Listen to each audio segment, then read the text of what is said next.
So welcome for coming here tonight. This is actually a joint meeting for the first half of this meeting between the Transportation Committee for Community Board 3 and the SLA Committee. And we're just going to be hearing the agenda for the joint committee meeting is for open streets. So we're going to be doing that, but before we get started, we're just going to do a roll call to start the meeting, and Nancy's going to kick us off for that. Vincent Cerrito. Here. Lindsay Kong here. Sign-in sheets are on the right. Berman. Here. Solomon Fletcher. Where everybody's signing in. Sean Garcia. Charlie Golson. Here. Michelle Cooper Smith. Present. Georgia Leal. Present. Sherry Ryan. She's traveling. David Crane. Here. Neil Hernandez. Clint Smeltzer. Here. Stephen Ballinger. Here. Michael Lavario. Present. Guillermo. Guillermo. You will be absent tonight. Thank you.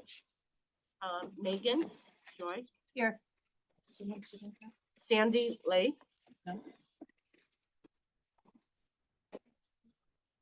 Want to take these?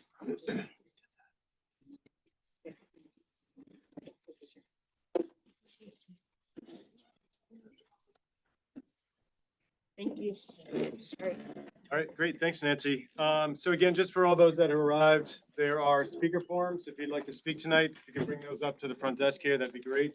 If you're just coming here to see what's going on, there's a sign-up sheet.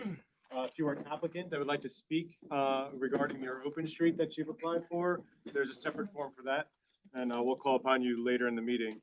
But just to let everyone else know, this is a joint meeting. The first half of this meeting is a joint meeting between the Transportation Committee and the SLA Committee. I'm the chair of the Transportation Committee. My name is Vinny Cerrito. Clint Smeltzer, I'm the chair of the SLA committee. So, so again, this first half of the meeting is just going to be on the open street applications that the community board received. Just going to kind of read through some things just to make sure that we're all kind of clear in the room of how it's going to go. And I'll try to repeat these every once in a while just to remind us all. So we're here to public comment on the 12 open streets that are on our agenda. I may go out of order as I'm going through them. So just mind you, I have a piece of paper with that all written out. Kind of got moved around a little bit. This is not, just I want to say a reminder that this is not for any single business or any sidewalk cafe or roadbed cafe, as those are all separate from open streets. So sidewalk cafes, roadbed cafes, that's not part of this meeting. We're talking about open streets, and there are 12 of them on the agenda. The days and hours for open streets are separate from the individual sidewalk cafes and roadbed cafes. It's a separate application that goes to DOT for sidewalk cafes and roadbed cafes. Again, we're here for open streets. That's what we're going to be talking about. So first, just to kind of like let you know how the meeting is going to go, I'm just going to go through each open street. So we've got 12 of them.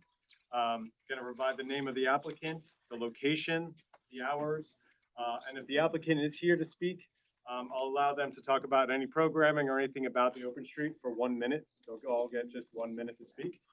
I will then, as we go through I'm going to open up for public comment for each application. So there'll be 12 comment periods for so for each one, you'll have 1 minute to comment on that. So each person who wishes to speak should have already signed up to speak. Again, speaker forms are over there if you want to speak. I will, if you're online, because this is actually a hybrid meeting, if you want to speak about that open street that we just talked about, put your hand up, we'll call upon you, and you'll have 1 minute to speak. We're going to have an audible alarm that's going to signal the 1 minute, and that is just to be fair to everyone. Obviously, this room is very full. We have a lot of people that like to speak. We want to give enough time. So 1 minute, that's it. Alarm goes off. Please stop speaking so the next one can be called upon to talk. So again, just to keep it orderly, let's get through everyone. Also want to note that this is not a hearing on the Open Streets program. It's rather a notification to our community board for applications DOT has received for open streets in our community district. Again, so we're not talking about the Open Streets program. We're talking about individual applications. That's what we're here for tonight. We do have a refresher presentation though about the rules of the program. Okay. You do? The I sent that to Nancy and You have it, you have the presentation? Say there's not enough sign-up sheets for, speaking. I'll get more. Just some more. Thank you.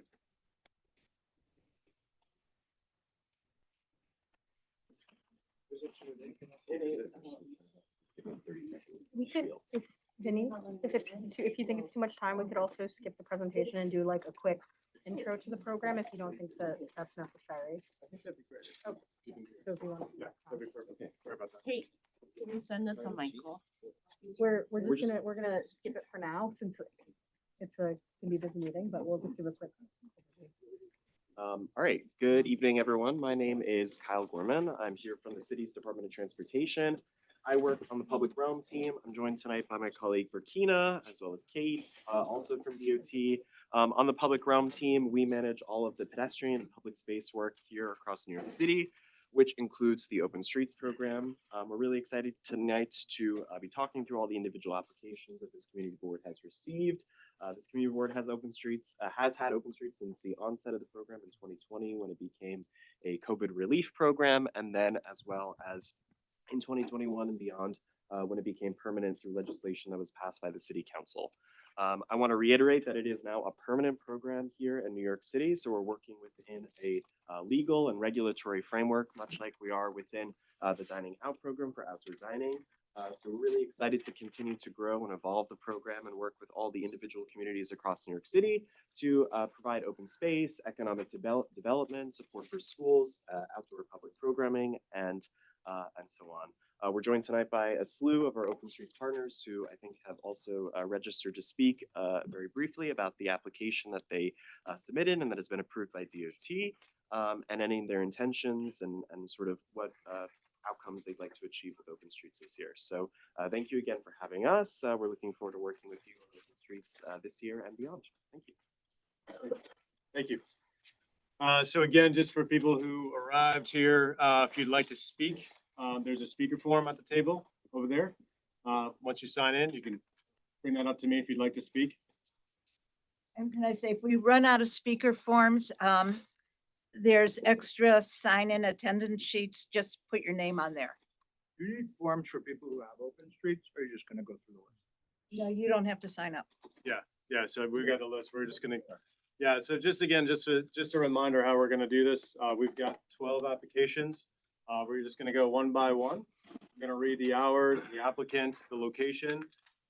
If the applicant is actually here tonight, they can speak for 1 minute. And then after they speak, I'll let it open up for public comment. If you're for here on the speaker forms, for each one, you'll have 1 minute to speak. We've got a lot of people in the room, but I think we've got a lot of speaker forms too as well. So 1 minute to speak. And then online, we have a hybrid meeting. If you want to speak for a particular Open Street, you just raise your hand for that Open Street, and then we can call it. Andrea's here too. Oh. And Andrea, she's the chair of Community Board 3. Welcome. You all.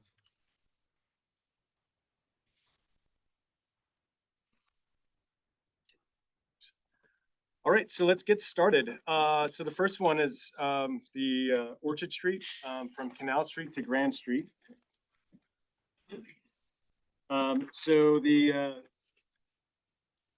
applicant here is the Lower East Side Partnership. The hours for this Open Street is from Thursday through Sunday, 3 o'clock to 10 o'clock. And if I don't believe that applicant is actually here. Are they- Yeah, I'm sorry, Oh, which I'm sorry. application are you talking about? This is for Orchard Street, Canal to Grand. Sorry.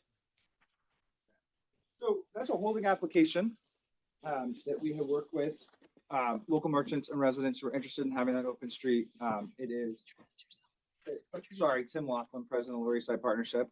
Good evening. So many people, I don't understand. So that's a holding application, but that application is there because of the interest that was from that lower part of the street, especially related to some of the traffic and vehicular concerns. We're open to hearing the committee's feedback and of course, the feedback of the community on that particular application. Perfect. Thank you. Is there anybody in this room? I know we've got a whole bunch of signups. Does anybody actually want to speak to the Orchard Street from Canal to Grand Street? So I have one person signed up for number 1 Orchard Street Grand Canal, and it is Stephen Wall, W-O-W-H, Stephen. I do remember that the open street was supposed to be for every single day during the summer. And I think that was one of the good things about the neighborhood, because actually they can go out there and eat at night for any day of the week, because, you know, in restaurants, you have to support our local businesses. And you only have to support the weekend, which most restaurants actually need business during the middle of the week and the beginning of the week. There's a lot of jobs that's being lost. And the restaurants that in that neighborhood actually created an ecosystem that we never had. I mean, I'm born and raised in the Lower East Side. Before the pandemic, or even in the 90s and the early 2000s, that was a block that you did not want to go into, especially like Seward Park, where there was a lot of drugs and a lot of crime over there. And I think the business actually create a safe space for people to actually go there and eat and enjoy, especially when there's like outdoors. Like I'm immunocompromised. I can't eat indoors all the time. I need to go eat outdoors, you know? So that's, I advocate for every day.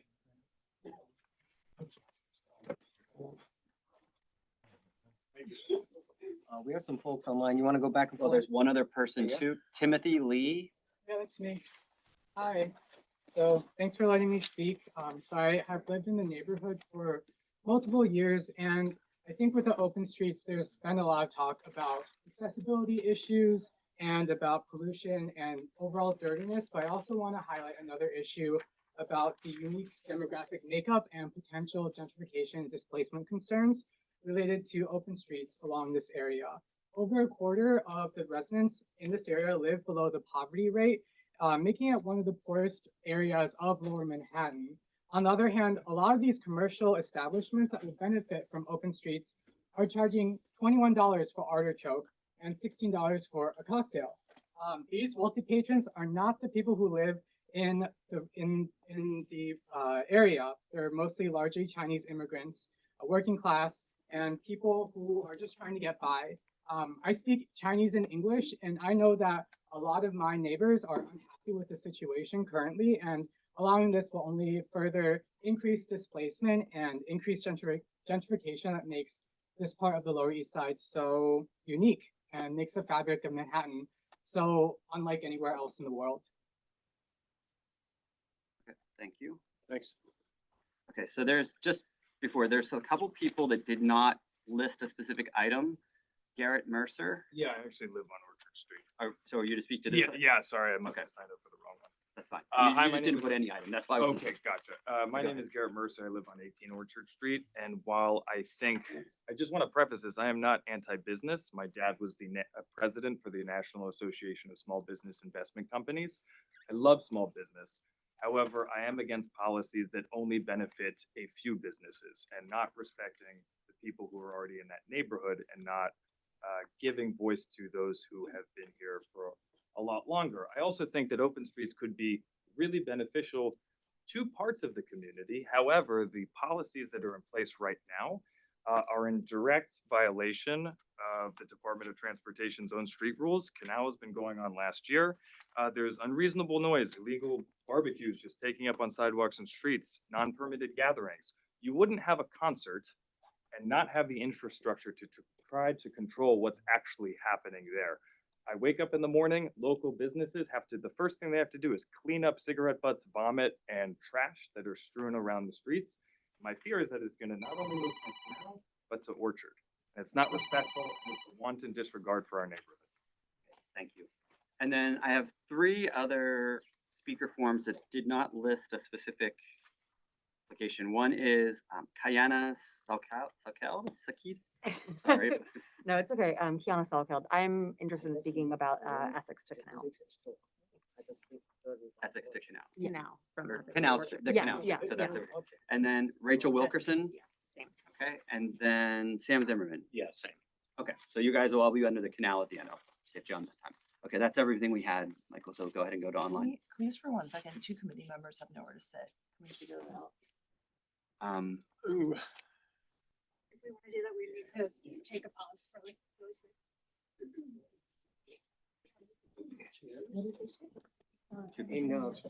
Sean and Solomon. have Yeah, I to don't know sit. where we're gonna fit them. Well, we have space at the table. Oh, for members. I think These someone are might be these? sitting, yes, two members. I think someone might be sitting at the dais who's not a committee member. Yeah, so we should have committee members only And at the Ariana, table. because are you parliamentarian? Parliamentarian. So maybe someone can sit there and then we have another chair here. Are you But we could on put the one at the committee? end. No, they asked me to be here for parliamentarian, but I can. No, Ariana, say, we have, I think the person next to you is what I was talking about. So maybe Solomon. One at the end, this is about space, but there's space nonetheless. We have space. Oh, and Danielle's here too. Okay, so what do you think? I can stand here if you want to put one there. No one needs to stand, Tim, because the camera's right there. No, now That's you're. perfect, Tim. Back up. 180. There you go. Hello, everybody online. We'll be right with you. If you were here, you would understand how awkward the seating arrangement in this room. Do you all mind when I'm up here? Sure. It'd be great, just because getting back up here is gonna be a thing. You're good. Okay, so the next one, actually. Hey, so we. Oh, you got it online, Yeah. sorry, thank you. No,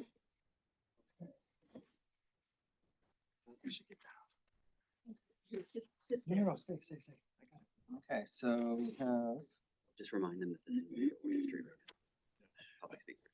Yeah, and actually, just for folks online, put your hand up if you're just talking about Orchard Street from Canal to Grand Street. So again, we're just talking about Orchard Street from Canal to Grand. If you put your hand up, that's what we're gonna call you on to speak about is Orchard from Canal to Grand. All right, so we have Heidi Finley. Online. Hi, I'm online. Okay, you have a minute. Okay. You have 1 minute to speak.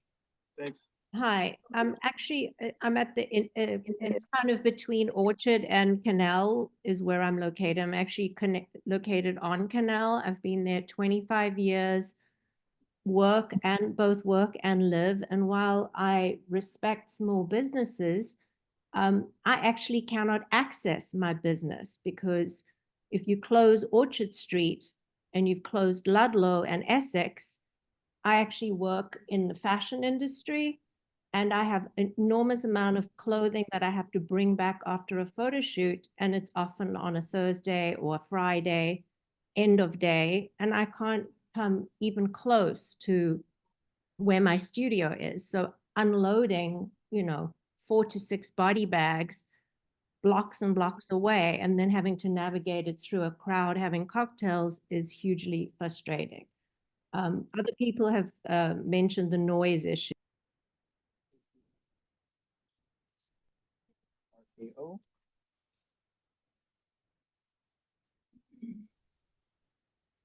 Hello? Hello? Hi, you have 1 minute. Hi, this is Rinda. I also live on Orchard Street. I think the biggest thing with the hours, especially Thursday from 3 to 10 and Sunday from 3 to 10, is there is actually a public elementary school that's right on Orchard Street between the streets that you guys mentioned, which is Canal to Grand. And given what everyone's already said about the businesses and, people being drunk on the streets and trash and all of that, I think there's a huge, I don't know if this has been thought about or not, but cleaning up, there's kids that are out and about at 3 p.m., 4 p.m., 5 p.m. probably, and I don't think it's good for them to perhaps mingle with folks who are maybe drinking on the streets at that time, especially on a Thursday, Friday, Sunday.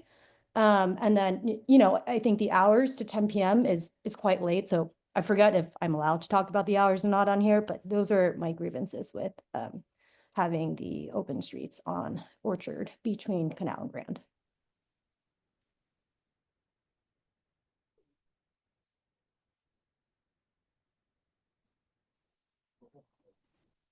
Great. So we're gonna go on to the next one, and I just want to remind everyone, just be respectful for each other. Like, there's no speaking out against somebody who's speaking. Just be respectful. That's why we're all here. I see hands in the back. The only answer that I'm giving you right now on anything, right, is if you want to speak, there is a speaker form that's over here. You can sign up and bring it up here and we can have you speak. So we're gonna keep going. Where are these speaker? Over here and there's a table. If- if Apologize, they're- it's, If they're out of forms, I will awkwardly just write cross the whole speaker thing. on top of one of You're the fine. attendance forms.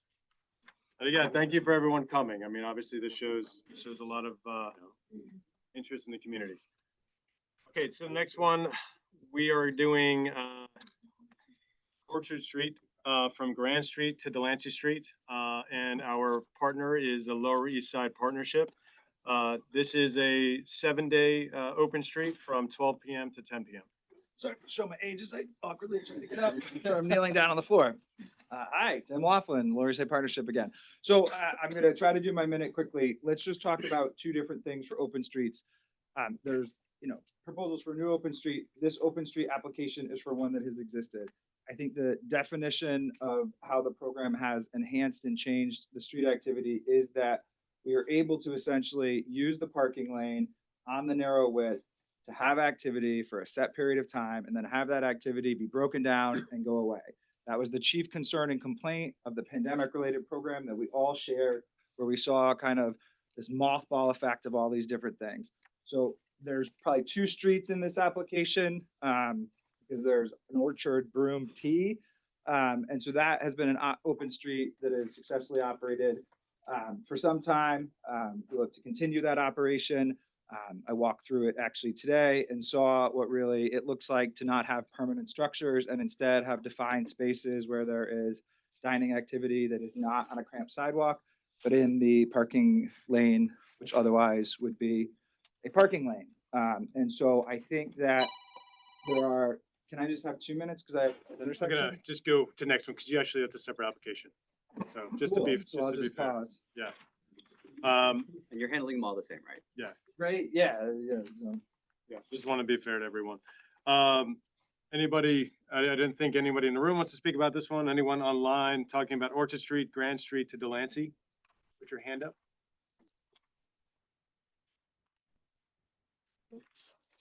Keep going. So now we're doing Broom Street.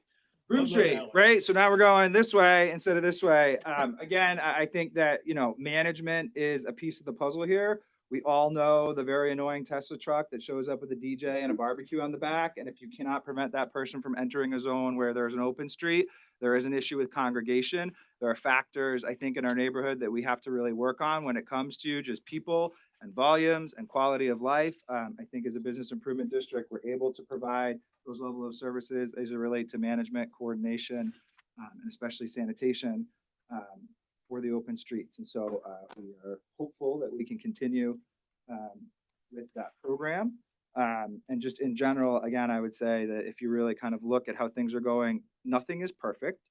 And I know that there's a lot of legitimate concerns from members of our community, especially about some of the locations in and around the neighborhood and kind of how those locations are operating.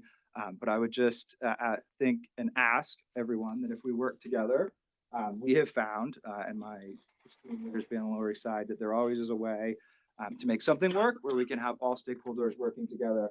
I would just caution and just note for the record that I completely agree about the concerns about our residential population. That's why the bid is really focused, especially on low and moderate income programming at the Essex market.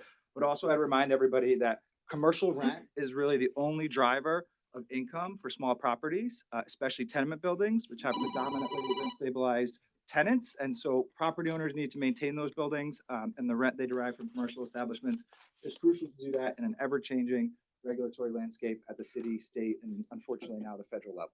Thank you so much. Tim, you got one more. Oh, I I do. just wanted, Okay. just want to make sure that nobody online wants to speak about the Broom Street from Ludlow to Allen.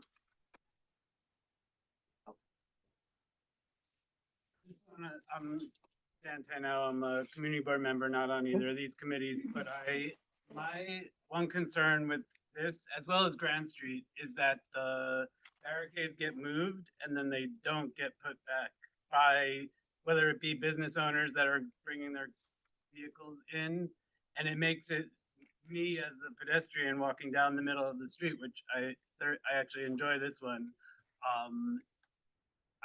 I hope that the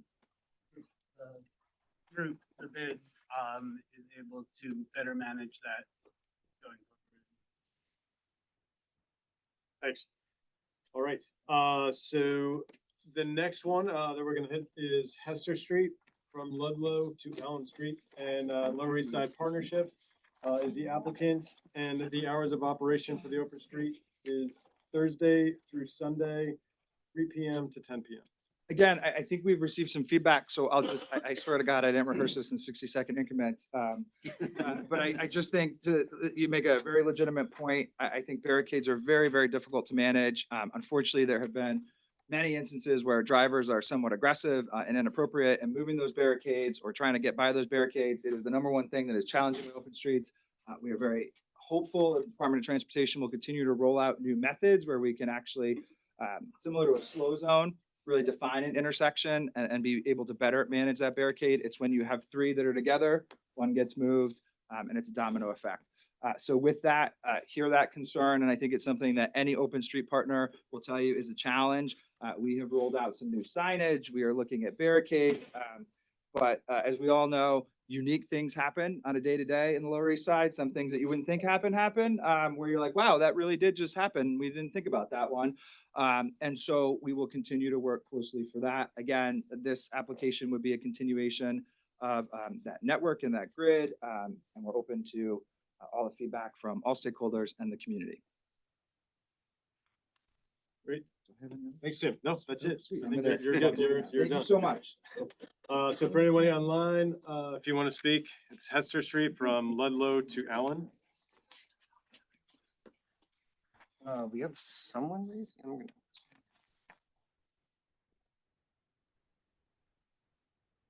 Hi. Hello? Can you Hello, hear? we can hear- Yes. Okay, yes, I mean, Hester Street is also where there's a bunch of schools, and I just really want to reiterate the same thing. I know you guys already mentioned the thing about the barricades and stuff, but especially on streets where there's childcare and there's elementary schools, it's super important that barricades are in place, or we rethink honestly some of this open street stuff.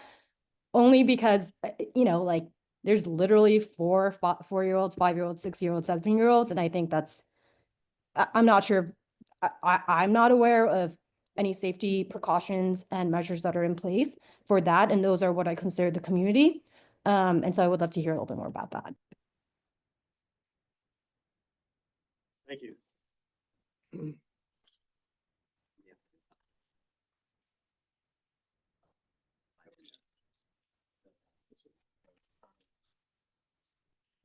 Oh, this is who?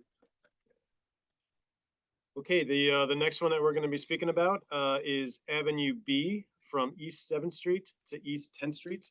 The applicant is Lower East Side Open Streets Community Coalition, and I don't believe that they are here tonight to speak. Just making sure.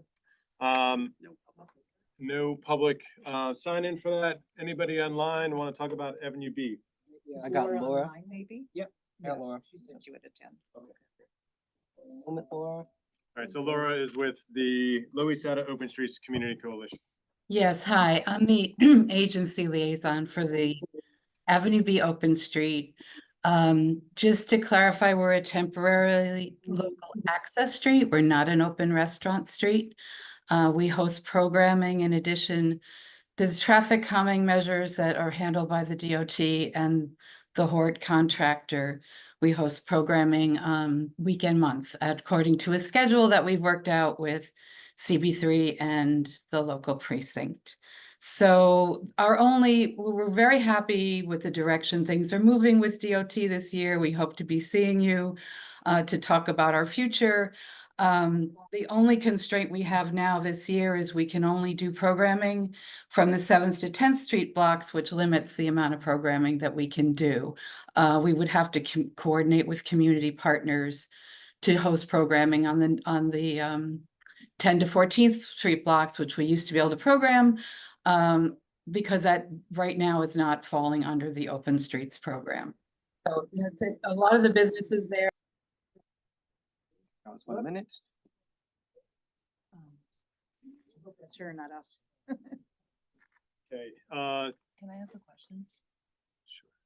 About this one? Yeah, so gonna ask you questions from everyone. Michelle? Laura, I feel like last year we actually asked for this to be expanded. Susan's nodding at me. So, is there anything that we can do to help? Kyle? You can ask why they're doing it. You can ask why they're doing it. So like Laura alluded to, we are looking to evolve this open street. One key part of the legislation that made open streets permanent is that we are required to assess whether any traffic calming, public space, etc. type improvements could be made, and Avenue B is on the list for the future. Okay, because I feel like we also, Be from 6 to 14. okay, because you're like making me remember things, which is, didn't you guys do a lot of community outreach about making this a pedestrian, like a permanent coming pedestrian next month. plaza? We did. Sorry? Next month. Oh, okay. We haven't No? done the timeline yet. Oh, We I'm want to do sorry, some maybe. outreach, though. Just It's because tentative I know for at next month. Avenue B, we've had a lot of items over the years about Avenue B, so I guess, The gonna project speak has to it kept also. getting pushed year after year, but I think this year we're. okay. Well, you know, what we've had the Avenue B bike lane, pedestrian plaza, more open streets, so you know how we feel. Thank you. Okay, so last year, we were able, after the board voted, I worked really hard to get that extended. And we were able to get it extended. And I know you're making plans to do other stuff, but right now, while there's nothing else happening, I know the businesses say it brings more foot traffic. It's really good for their businesses. And there's nothing happening right now. So why can't they at least temporarily on the weekends use it? So we have some limited contractual capacity right now because this open street is managed in partnership with the Horts. DOT has a contract with a nonprofit called the Hort that provides all the operations and management related services. So setting up the barriers, taking them down. And we do not have the ability to increase those services right now. And we'd rather be laser focused on this implementation because, as you know, a lot of people have varied opinions on open streets. So we'd rather just be laser focused on the project and permanent changes to the public health. Can I say there are not various opinions on this open street? I think unanimously it is loved. And it's like, if I understand understaffing, but you're taking the, I'm gonna say the most loved open street and cutting that one. I think people will love it even more when we put the project in. But that's not gonna happen this summer. I'm just saying, until you do something, let the community have the advantage of some weekend programming and the businesses get the advantage of foot traffic. We can discuss. Thank you. All right, thanks, everyone. Okay, the next one we're gonna speak about is Jefferson Street, East Broadway to Henry Street. The applicant is Office Ho Jonat, LLC. And the operation is from Thursday is from 3 to 9 p.m. Friday is 3 p.m. to 10 p.m. Saturday is 11 a.m. to 10 p.m. and Sunday is 11 a.m. to 9 p.m.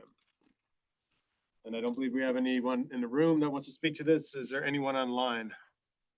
Where's the applicant? Or is that still Tim? Mr. Hester? No, this is Office Ho, and sorry, yes, if the applicant is online, Office Ho Jonat. Sorry if I'm mispronouncing your name. They're not. All right, we'll keep going. The next is Pell Street, from Mott Street to the Bowery. This open street, the applicant is the Chinatown District Management Association. It is Saturday and Sunday, 9 a.m. to 8 p.m. If the Chinatown District Management Association is in the room or online, if you could put your hand up. Right, they're in the room. Anybody in the room would like to speak to this one? Anybody online, put your hand up.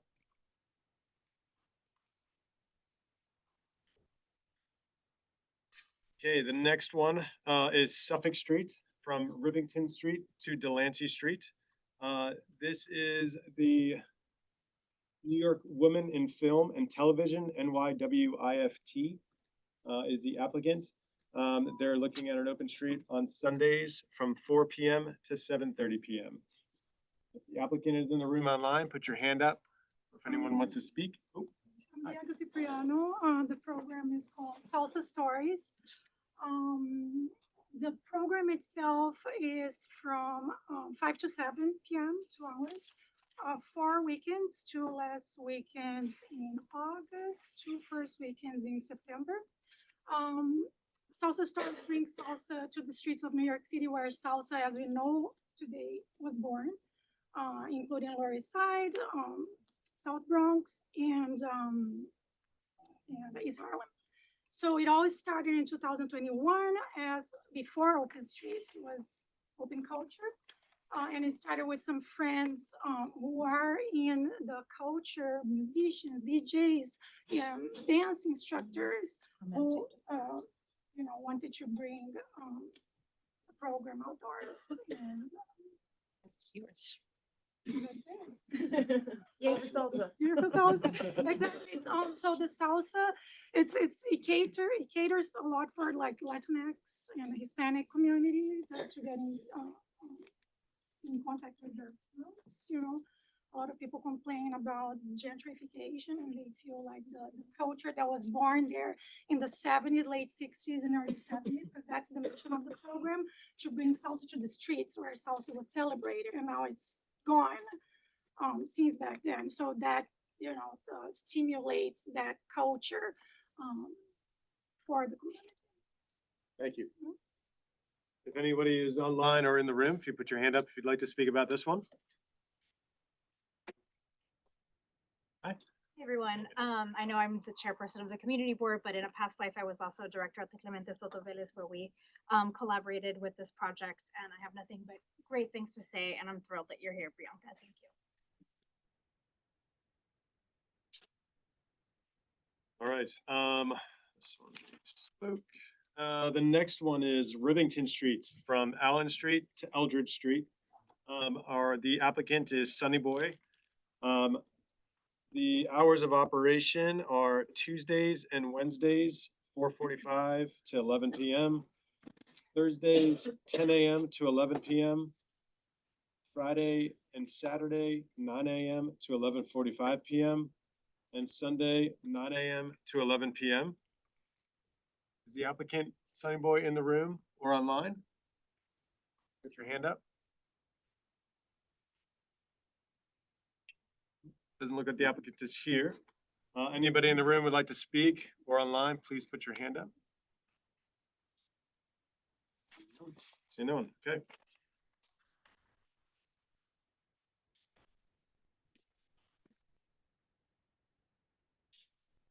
Okay, next is Forsyth Street, East Broadway to Division Street.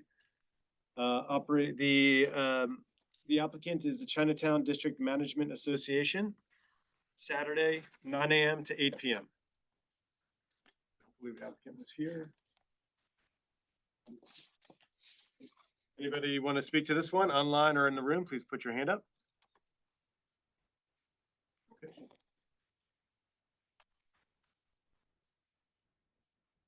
Okay, and the next one, we've got East 4th Street, from Bowery to 2nd Avenue. Oh, I forgot I told her she could go first. The applicant is 4th Arts Block, aka Fab NYC. Their operating hours are Thursday from 4 p.m. to 9 p.m. I think that they have their hand. I got a Ryan. That's the partner. Ryan is the partner. Yeah, right, she has her hand up. Hi. Sorry, I forgot. It's all right. We're moving quickly. Hi, I'm Ryan Gillum. I'm the executive director of 4th Arts Block, and we are the partner that runs the Open Street on East 4th between 2nd Avenue and Bowery. On Thursday evenings, we close the street. We usually have live music for 2 hours from 5:30 to 7:30. And we've been doing this since 2021. So it's part of the East 4th Street Cultural District, so we often collaborate also on programming with other cultural organizations on the block. Thank you. Susan? I have to say something. So I come out of my office and I'm there with listening to her music and it just washes over you and calms you, makes everything wonderful. Yeah, here up front. Anybody online or in the room? Oh, hi. I just want to say that this particular one, I happened upon it randomly and it's always been delightful. Excellent. And, oh, It's the New York best. City. It is the best. Okay, so the next one is St. Mark's Place from First Avenue to Avenue A. The applicant is St. Mark's Business Coalition. The operating hours are Friday from 4:30 to 11 p.m. Saturday 11:30 a.m. to 11 p.m. Sunday 11:30 a.m. to 10 p.m. And is the applicant here tonight? Right here. Hi. Hi. How are you? How's it going? Well, we're excited. This is going to be our 6th year participating in the program. And we are that last stretch before you get to Tompkins Square Park. So it's definitely like a major thoroughfare. We're also no standing on the north side of the street. So it does create a really nice big corridor. And, you know, it's all day and night. It's bikes, skateboards, families, dogs, well into the closing hours. And we have over 20 businesses on that block. It is a high concentration, but what has happened in the last few years, it's I think the quality of the restaurants is up. There are more restaurants and there are, you know, there's no vacancies right now, or maybe I think there's one vacancy. Anything that is not operating is being developed to operate. So it just feels like we're moving in a really positive direction, and the feedback from our community has been increasingly positive. So we really hope to continue as it's been going. We're on this trajectory from our perspective. I'd like to hear what everyone thinks. Thank you. Anybody in the room or online, if you'd like to speak about St. Mark's, if you just put your hand up. Nope. Okay.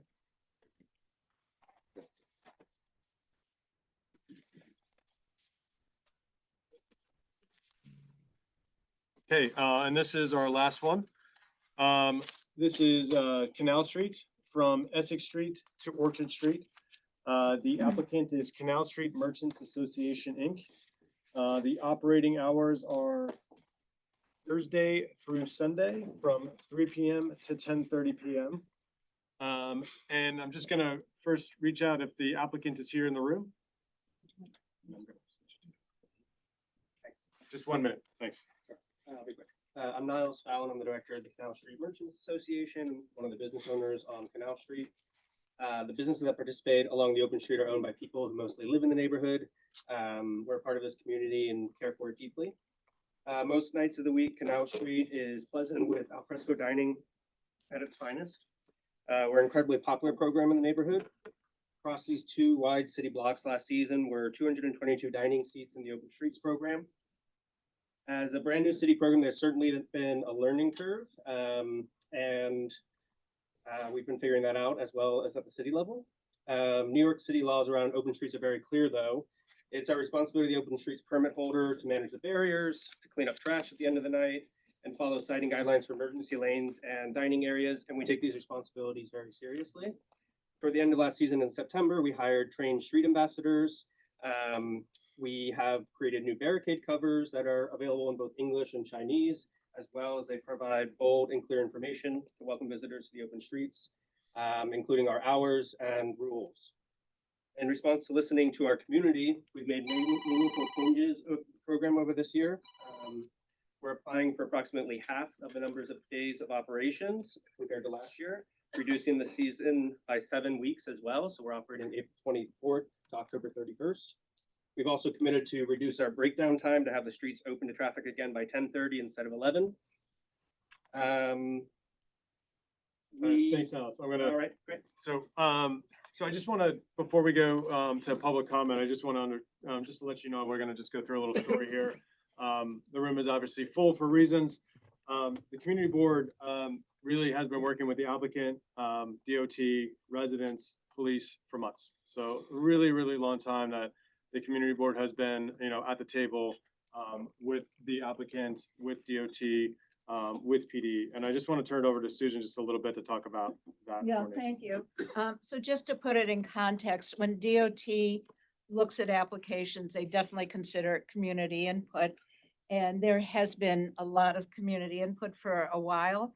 And I just, as Vinny was saying, there have been many meetings with Niles and the applicants, the police, DOT, sometimes community members, I don't remember who else. But they've been very respectful meetings. They were meetings about resolving issues. There's a lot of good ideas that came up, like ambassadors, like outreach to the businesses. There's been a lot of work on this. So I just want to say the concerns that people have definitely been heard. They've definitely been worked on. I think the meetings have been productive, and I'm very happy that they were actually so respectful, and that's my context. Thanks, Susan. And then just before I open it up, I just kind of want to go on, there's been a lot of action through emails and other letter writing kind of like campaigns to the board and to the chairs too. So I just want to just kind of let you all know what we received just in the past week. This is generally speaking, just know that there were letters like received late last night, early today. We're all volunteers here. We all have day jobs. So we haven't been able to get through everything. But just to say that generally speaking, the letters, we had almost 30 letters of support, almost 30 letters in opposition of this open street. We received a petition from the Neighbors on Canal organization just late last night. And then we also received online petitions with 278 respondents in support of the open street as well. So a lot of just chatter, just wanted to say that out loud as well. And so with that, turn over to Clint and we'll go to our public speaking. If you want to speak online, put your hand up. Everyone gets 1 minute. Again, timer, just respect everyone's time. Please also respect individuals and what they're saying. You may not agree with them, but this is their forum to actually speak out. So just respect all around on all sides. You want to do alternating, Might Zoom be and easier then- just to do all of them in the Yeah. room and then do them second, not to Yeah. to go back and forth, maybe. So I guess we'll just do Yin from One Pike Street. Hi everyone, I'm Yen Kong, Director of Think Chinatown. Our studio, which is a public space for community arts, is out on Pike Street, so it's Pike and on Division. And I see many neighbors and friends here because we're all concerned about the commodification of our public realm that restaurateurs, large hospitality groups have been taking over our neighborhood.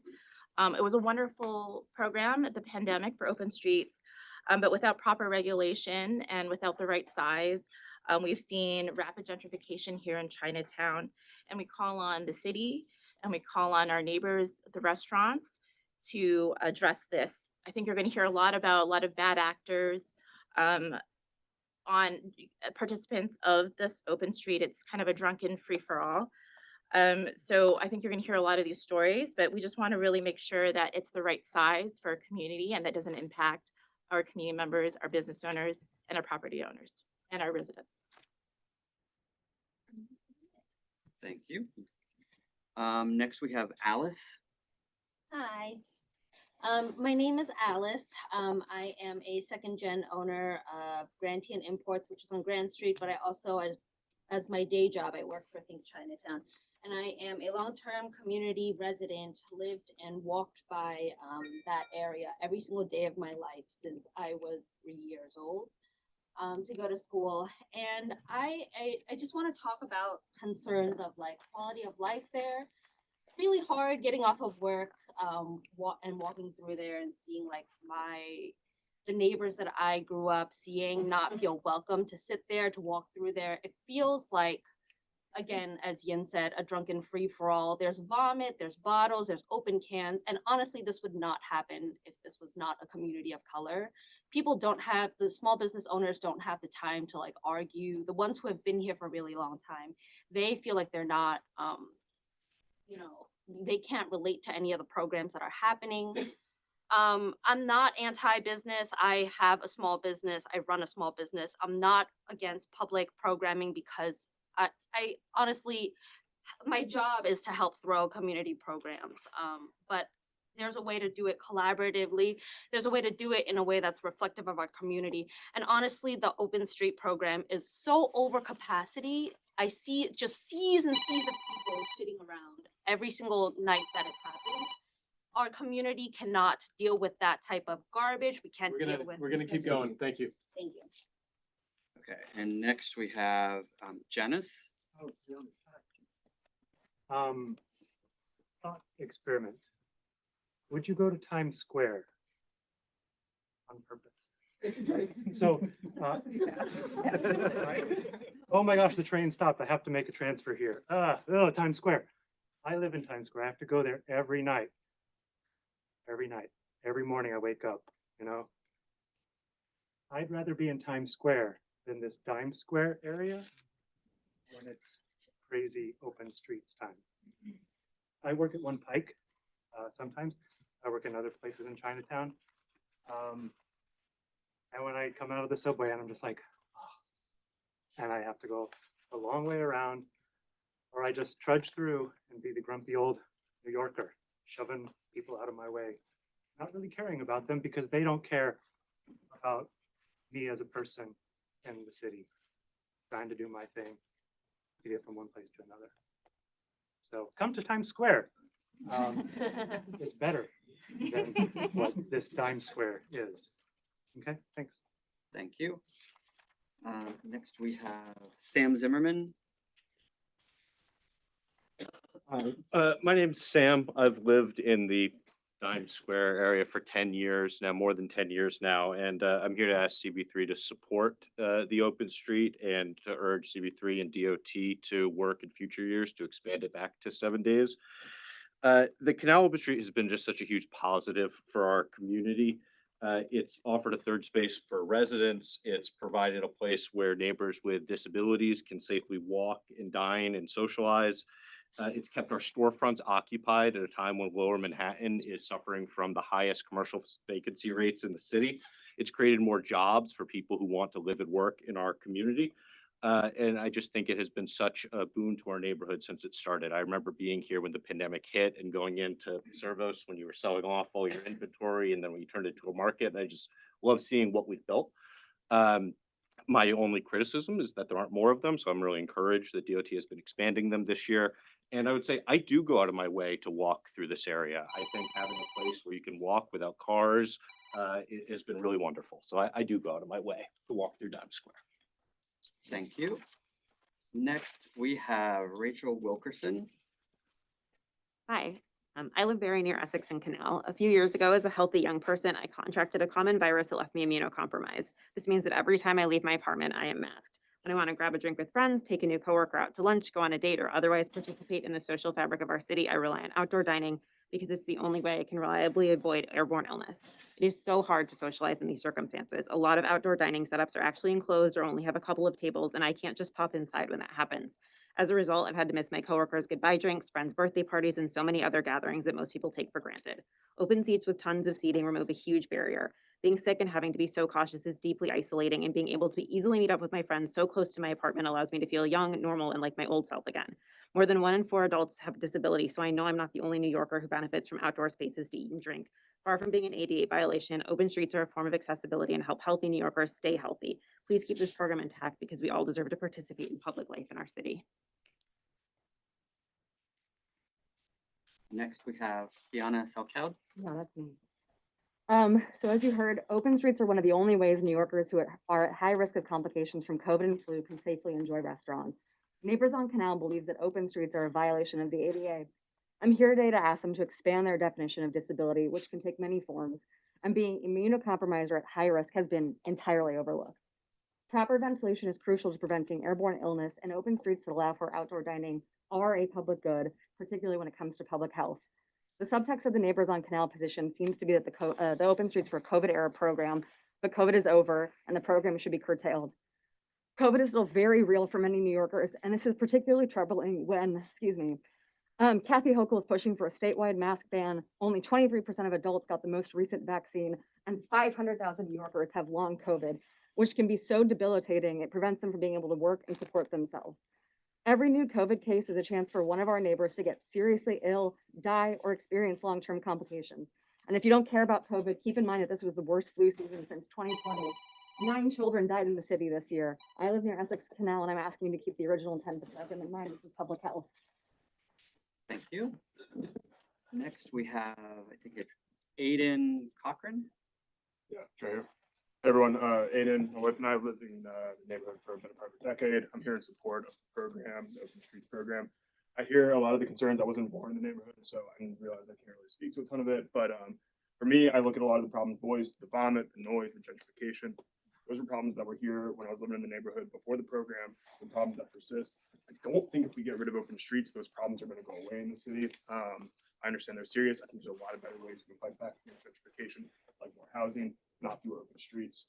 With respect to the program, I see it as a huge win. I mean, honestly, I'm hearing a lot of complaints around there's not enough public seating, there's not enough public restrooms. What a spotlight for more public services that we want in this area. I was in Central Park the other day, needed to use the bathroom. Luckily, there's a public one because of Tavern on the Green, because of the Central Park Boathouse. And I mean, I just feel like sometimes it sucks we have to go through private businesses, but we have a spotlight on this stuff now because of this program. So let's keep going for more in the city versus less in the city. Thanks for the time to talk. Appreciate it. Thank you. Next, we have Matt Stoller. Yep. My name is Matt Stoller. I live on Broome Street, and my roots in the area go deep. My great-grandparents lived around the corner on Orchard and Rivington when they immigrated to the U.S. From the Stettles in the 1890s. And that was a time when people, not cars, dominated the vibrant streets here. The Open Streets program has brought that feeling back for the first time in decades, if not a century. Walking on the Canal Open Street many times last year, I was astounded to find a corner full of vitality, young and old alike, providing proof that when cities prioritize pedestrians and create spaces that don't cater to cars, businesses and communities thrive. To pretend that rodents, litter, and noise never existed in Lower East Side before Open Streets is disingenuous. There have been growing pains, but this is not a Bourbon Street free-for-all, and the block partners have put forth reasonable plans to mitigate that. So don't throw the baby out with the bathwater. Canal Street runs 28 blocks, nearly a mile and a half. We're only asking for, 2 blocks, about a 20th of that. So I urge you to keep this great program and expand it 7 days a week. Thank you. Very good.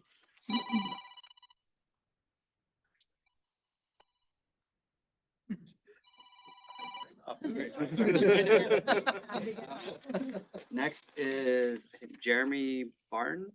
Barnes? Hi, excuse me, long-term resident of the Lower East Side in the CV3 area. I'm here to support Open Streets Canal. I think it's a net positive for the neighborhood. I know it's had some growing pains like we've talked about, but as long as everyone keeps the dialogue open and keeps trying to work on the issues, I think we can solve some of these problems that we've seen and, more people, less cars. Thank you. Next, we have Bruce Torrey. I'm actually here representing Neighbors on Canal, so we talk about growing pains. I've got here something for you guys. It's all been submitting digitally, but I'm going to give it to you. Homework, and all you have day jobs. There's 311 complaints, petitions, emails, letters from community groups, local businesses, think Chinatown, Chinatown Core, the notorious New York Post article that I'm sure all of you read and enjoyed. Issues not maybe felt. Neighbors on Canal is willing to work with all of the stakeholders to tweak, to refine, to make this a better program. It's not against outdoor dining. It's about moderating this program, which is a disaster for the neighborhood. So Neighbors on Canal has a working plan. They'd love to work with the Merchants Group. But there's some asks in that plan, reduce it to 9 p.m. Keep an emergency lane open to let first responders get to the neighborhood, keep it safe. To say that it's a net positive, I don't know. I mean, that's a pretty bold statement. Come down and clean, You want me to show you the picture of the guy pissing in my plant? So we're asking for a little engagement from the various stakeholders, outdoor dining, there's sheds, there's Seward Park, there's sidewalk cafes, the streets. We're gonna keep going. Thank you. All right, thank you. Jess Coleman. Thank you over here. My name is Jess Coleman. I'm born and raised in Lower Manhattan. I'm co-chair of the Transportation Committee at Community Board One, so I feel all your pain right now. I'm here to support the Canal Open Streets and act open streets more generally. As Sam said, we are standing right now in the City Council District with the highest storefront vacancy rate in all of New York City. There is a sense that this our community, that this city is stagnant, that it is in decline. And open streets and outdoor dining were really the only bit of progress we have seen in the past several years that we illustrated for once that our streets and our public spaces can serve people and small businesses, not just cars, and not for the entirety of the week. We're just for a handful of hours every week. We're not giving up that much. This open street has been one of the most vibrant and bustling and successful in the entire city. So yes, let's regulate it. Let's follow the rules. Let's find consensus, but to get rid of it, but to water it down would I think play into exactly why people are giving up and walking away from this community. So I urge the committee to support it wholeheartedly. Okay, thank you. Mia Goretti Lego? My name is Mia Gredileco. I am a neighborhood resident and business owner on Canal Street. So I do understand, as someone who's lived in the neighborhood and loves the neighborhood and refuses to call it Dime Square, but Chinatown, I think we just need the opportunity to improve. I don't think many open street programs get off the ground and are immediately successful. There is a learning curve, as Niles had mentioned, and we would just like the opportunity to get there so that we're as beloved as other open street programs within CB3. Thank you. Next, we have James Kettle. Hi, my name is James Kettle. I'm a lifelong New Yorker. The school here from kindergarten to undergrad. And the streets, especially Canal, have been one of the highlights of my life recently. 2 years of my college experience was taken away from COVID, and many people suffered from social isolation. And so this open street brought so many young people back together. It filled the area with life. And of course, there's problems, but life is messy and we can find solutions with all the stakeholders in the neighborhood. And I think we can make this even better than it is today. Thank you. Next, Arlen Wang. Yeah, that's me. My name is Arlen Wang. I've been in this community for 46 years. 42 of those years were on Essex, in Grand and Hester. I've witnessed the evolution of that area, and the good and the bad. But you know, that community continues to be a immigrant type of community in tenements. And I'm all for community. I'm all for the vibrancy of building a community. And I'm also for responsible small businesses. I'm for Dime Square. When Dime Square came, it was really great. But I think Dime Square at this point suffers from its success. And I think maybe we can work better with the community and work in coalition with the community to maybe not necessarily tone it down, but include. Keep going. Thank you. Appreciate it. Thank you, Arlen. Next we have Jeannie Chin. Speak about the bike lane row. Is this part of the? That is not. That That's the next part of the meeting. Okay, so we'll set aside for you. Next, Sean Colbert. Yeah, hi, it's Sean Culbert. I live at 48 Canal Street, number 1. I've been there for 19 years. I pay property taxes there, right? So we talk about landlord taxes and bar taxes being engines of the city to develop. My tax dollar is the same color as yours.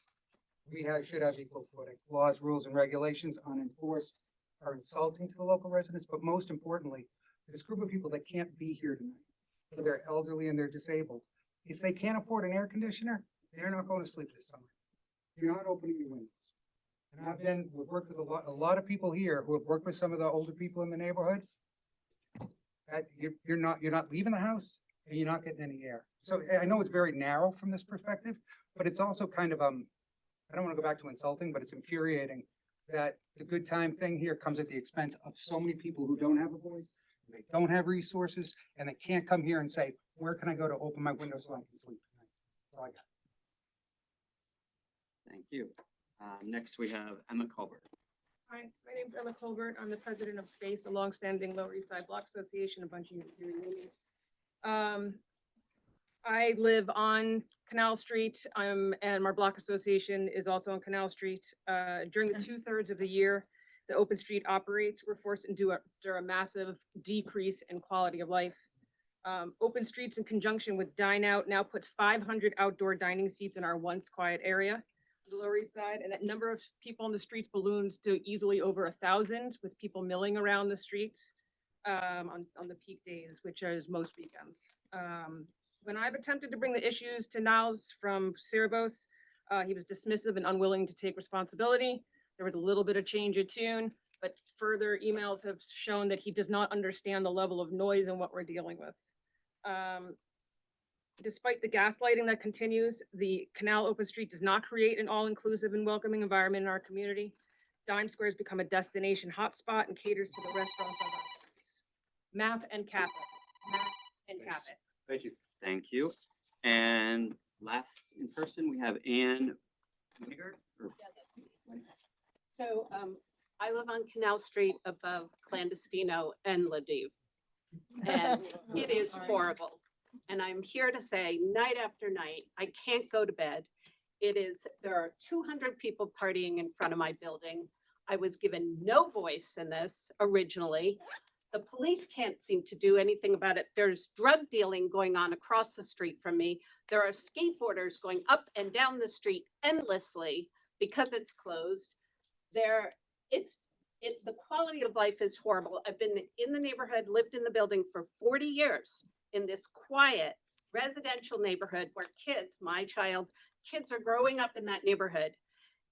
And you can't even get into your doorway. And it's so incredibly frustrating that we were given no voice. And now it's down to 4 days a week. But you know what? On Sunday night, I have to get up at 5:30 in the morning. I can't go to bed. He's right. I can't go to bed without an air conditioner running. I can't go to bed without, some kind of sound blockage. I can't open my windows. I come home to brass bands playing. Thank you. Okay. So we are going to, that's the last one that we've got in the room here. We've got some hands up, I believe, online. Are there any more in-person forums? Yeah, it feels like there's a lot of people here. Yeah. Is there anyone that filled out a speaker form or that wants to speak that did not fill out a speaker form? Okay, so there's speaker forms over on that side on the table. You have to sign up on the speaker forms. I'll call on you now and then please fill out a speaker form and hand it to me on your way back through. So go ahead. Can we, you know Yeah. what, let's turn these over and have them sign on the back of the ones you just read. I've got an extra one. We do have extra ones. So go ahead. I'm a small business owner. I have a hair salon right above Little Canal. And I will say on our corner, it feels a bit more peaceful and respectful. I feel really bad that you can't get sleep at night. That's horrible. But just to speak from my experience, like as an immigrant, I'm living my immigrant dream in the neighborhood. And where I live, which is a couple of blocks away, my rent has gone up by like 20%. And it's hard and I see like the pros and cons, but I don't know. I feel like it makes me happy also as an older sister to see young kids outside, like being amongst themselves. I don't know. Some part of it feels hugely healthy to me. So I hope we can come to some kind of compromise. Okay, so yeah, please fill out this form and yes. I'll take it. Here, give that to her and then we can fill out it. My name's Ethan. I'm born in New York. I also finished my undergrad here as well. I'm still in college and obviously I like to go out and have drinks and everything tonight as well. I live near Chinatown. I used to work in Chinatown as well. But I see kids like my age as well, like who don't live in the area and they're going a little bit off the grid and there's no regulation. I think that you can definitely do, like, have like outdoor seating, but it needs to be regulated. Like, no one is holding them accountable. Like, public urination, it's like, it's nuts. And I'm young, like, I'm 22, and, you know, I like going out for a drink, but this is ridiculous to a point where, you know, I feel bad for the elderly people. Like, I used to volunteer at Chongpak, like, and it's a little bit ridiculous in my opinion. And they don't, you try to talk to them, they don't really try to seem to understand. Just something. That makes sense. Thank you. Okay, Thank thank you. Ethan, I think was your, thank you. Oh, and one more form. I thought you were handing me hers, sorry. Lily Fong, Yes, I've been in the neighborhood for 50 years, probably 45 years. It's so noisy. I support the open street at least, but I need some regulations and they need to keep the noise down. They need to control it. It's going on to 2 a.m. in the morning. There's nights at 4. It's just ridiculous. thank you. Thank you. Clip. I can fill one out. Yep, but go ahead and speak. And then- Hello, I didn't fill one out, so my name is Trevor. From looking at me, you would probably think that I'm going to get a drink on Dime Square, but I'm here to remind everyone that we are in an age where we really need some nuance here. I'm an active volunteer for Think Chinatown. I have seen the community events that they host and how successfully they do them. I don't think that a lot of the people who are talking about having greater control over what is happening here and a lot of the, feelings of distrust and distaste that are being amplified in the neighborhood from this program are against the open streets. And I don't think that they are. I think it's about right sizing the program and finding the proper management for this program. You want to talk about walkable streets? I work in electric vehicles, smart cities, and trying to better figure out urban design. I'm right there with you. Let's figure it out. But let's make sure that these businesses that we want to support are functioning in a proper way that isn't harming the people around them, while also providing to the benefit for those who are looking for them. These are not necessarily public spaces. They are spaces that are out in the world, but having money to get into a bathroom doesn't make it. Thank you. Okay, anyone else, before we move to the people online, anyone else in the room? Okay, seeing none, I think we're gonna go ahead and move to Michael. Oh, there's someone, okay. No, I've lived in the neighborhood for 25 years. And I can say that, I fully support Open Street. I think it lends a vibrancy to the city that the city needs. And I think that there's this idea somehow that if, I mean, there was problems with urination on the streets before open streets, and there's on the Lower East Side, if you're going to have a lot of bars, people are going to do things that they shouldn't do. But during COVID, when we saw the number of people that gathered together as a community down by Divisions and Canal Street, it was a relief. It was a beautiful thing to see, and I think to sort of disregard the effect that this has on the city is, I mean, this is what's beautiful about going to other cities as well. You see it in you see it in Paris, you see it in Havana, and I don't know why we're so hell bent on preventing people from just gathering together and enjoying themselves. Excuse me. Okay, so I think that was the last one. One more last call before we move to the online. I didn't use up all my time. Just one sentence. One sentence. Go. There's a reason why this one has all these people in this room. You notice there's so many other ones that went through. And I realized that one thing that's different about this is not really ran by a bid or a nonprofit or an organization. It's ran by restaurateurs, for-profit people. So they are commodifying our public That's your spaces, one and we need to put sentence, that so in finish check. There was a semicolon. Okay, thank you. Okay, so we are now gonna move on. Oh, okay. After him, is there anyone else that wants to speak? Because this is the last call. Can I ask one question? Maybe other people are wondering. Are you moving on to SLA immediately? Like, should we wait for any reason? No, there's no other SLA items. No SLA. Okay. Yeah, it's So, like, transportation after this. And there's no point in us waiting as an applicant for a different. But we are gonna vote after we're finished with this. We are going. For a block? You should stay. Thank you. What is she Yes, here sir. for? She's one of the applicants. She's one of the applicants No, I know, but I, for St. Mark's. what SLA was she talking? I think she was just confused with the joint meeting. Hi, my name is Leland Yu. My family's been in Chinatown for 4 generations. I live on Hester and Ludlow. And sometimes I think about what the word community is. And to me, it's where families are raised, it's where kids grow up. That's what I think of as community. So when I wake up and I see barf, broken bottles around my neighborhood, that severely affects the community, right? It affects our families and kids growing up. I also speak to you as a food industry worker. I have been cooking for 10 years in New York City. I have cooked at restaurants such as INSA and Good Fork, and I currently work at Mermaid's Garden. So I believe you might know some of my employers, past and present. So again, also, I'm not anti-small business. I'm an aspiring small business owner as well.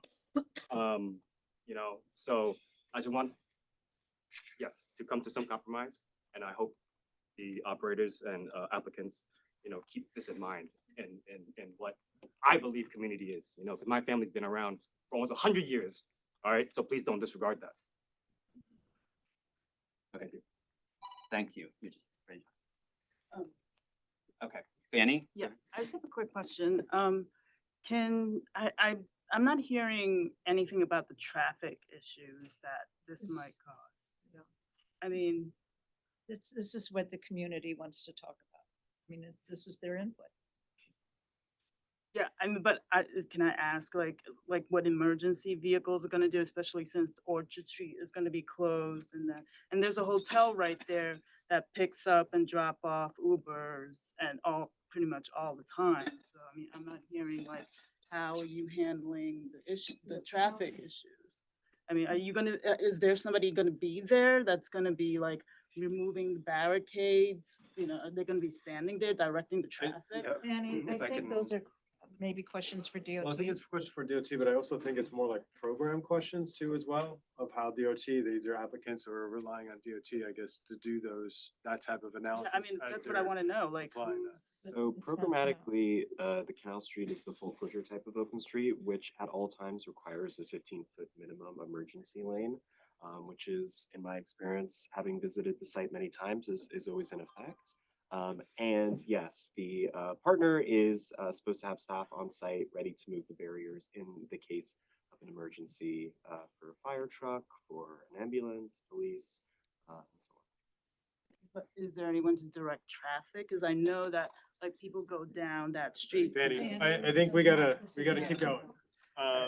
I saw another hand up. I mean, we gotta keep moving, people. If you need to speak, you need to sign up. We have sign up forms. We just gotta move forward. It's coming on 8 o'clock. And we actually still have an agenda after this that we have to get through. This is nothing for us. We are now moving on to people on Zoom. So Michael is gonna go ahead and call on the Zoom. So we can have a Alright, Zoom. So, Sure. Okay, Raven, you are allowed to talk. Yes. Can you hear me? Yes. And I just wanna say you're gonna be cut off after 1 minute, so really keep it going. My name is Raven Darling and I've lived on East Broadway for 65 years. I am asking the community board to support DOT's 2025 recommendation for the Canal Street open for Canal Open Street, but also I hope that it considers expanding the open street to 7 days a week next year. I feel safer with open street full of people rather than cars, and I would really I have loved how it has brought vibrancy and life to the neighborhood that I've lived in my whole life. I also want to take the opportunity to say that I am very upset with Councilmember Marte delegating negotiations on the Ledave Sidewalk Cafe to one resident who recently moved to the neighborhood and voted against it because she didn't like it. Our elected officials should not allow any one constituent to make decisions. His job is to represent all of us, not one person. I want the Sidewalk Cafe. I know many others do too. All right, so I just wanna remind everyone, that this is, I'm sorry, this is about open streets. This is not about sidewalk cafes or roadway beds. I know I said that at the start of the meeting. So again, for those still online speaking, we're not talking about sidewalk cafes. We're not talking about roadway cafes. We're only talking about open streets, and in particular, the open street on Canal Street, because that is the item that we're speaking about. RKO. Hi, I think a lot of the open street, it's pretty clear that no one's against the entirety of the open street, but there should be guidelines in place and things around hours that should be thought of, and certain streets that are currently up for bid for open application that just may need to be rethought of to actually be helping to build for the community. And what I mean by that is there are open streets on other streets that I've seen that does seem to promote a little bit more of like community building. And, there's streets where kids are allowed to bike around. And there's like picnic tables and all of that. Whereas I think a lot of what we've seen on the current open streets is a little bit more business oriented, which is obviously great for small business and stuff. But I do think there needs to be a balance between community, like real community engagement, and making sure that there's a right balance of folks who are all using the space in a equal sort of way.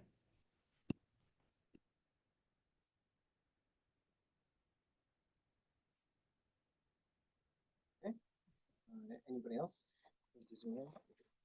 Yeah, oh, that was it. Oh, okay. Okay. All right. Thank you all for joining. I mean, in person, that's great. So, yeah, and I just wanted before. Ask people to raise their hands if they want to speak. Did you? Yeah. Yeah. Can you ask Yeah, them? yeah, yeah. Maybe say Zoom There's like- hand. There's Alright. a lot of people on. Folks, if you're online and you want to speak, you do have to raise your hand. So it's on Zoom, it's on like one of the tabs. Typically, it's on the bottom. It's a raise hand. Sometimes it's on the top.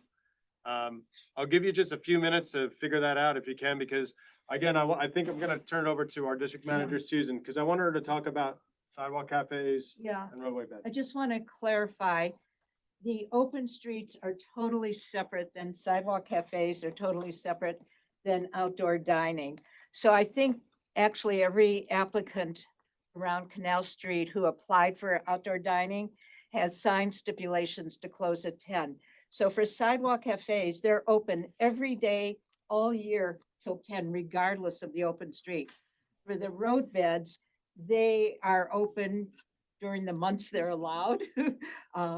And till 10 o'clock. I know DOT says 12, but they've signed stipulations. So I just want people to realize that there is outdoor dining that is totally separate. I know a lot of people get the open streets confused with the sidewalk dining.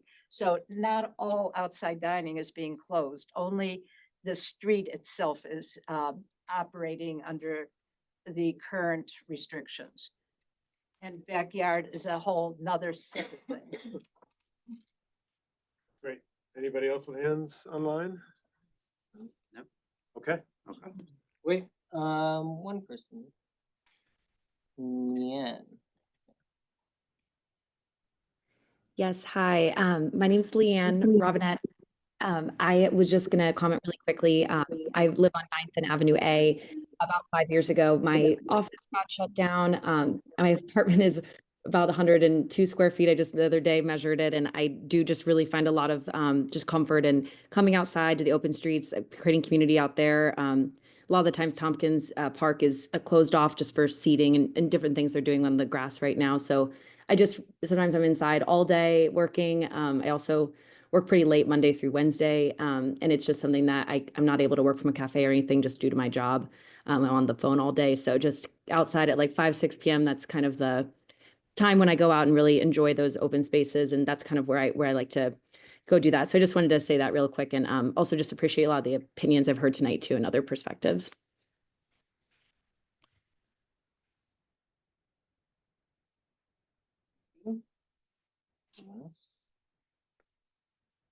Okay. All right. So this is the time. She had passed the paper in. I don't know if you guys read her paper. So to speak. It's Oh, was it one of the ones that I thought it was? Yeah, it's underneath Sorry, it. yeah. One of the ones you handed, hold on. So, yeah. So. Liana, you?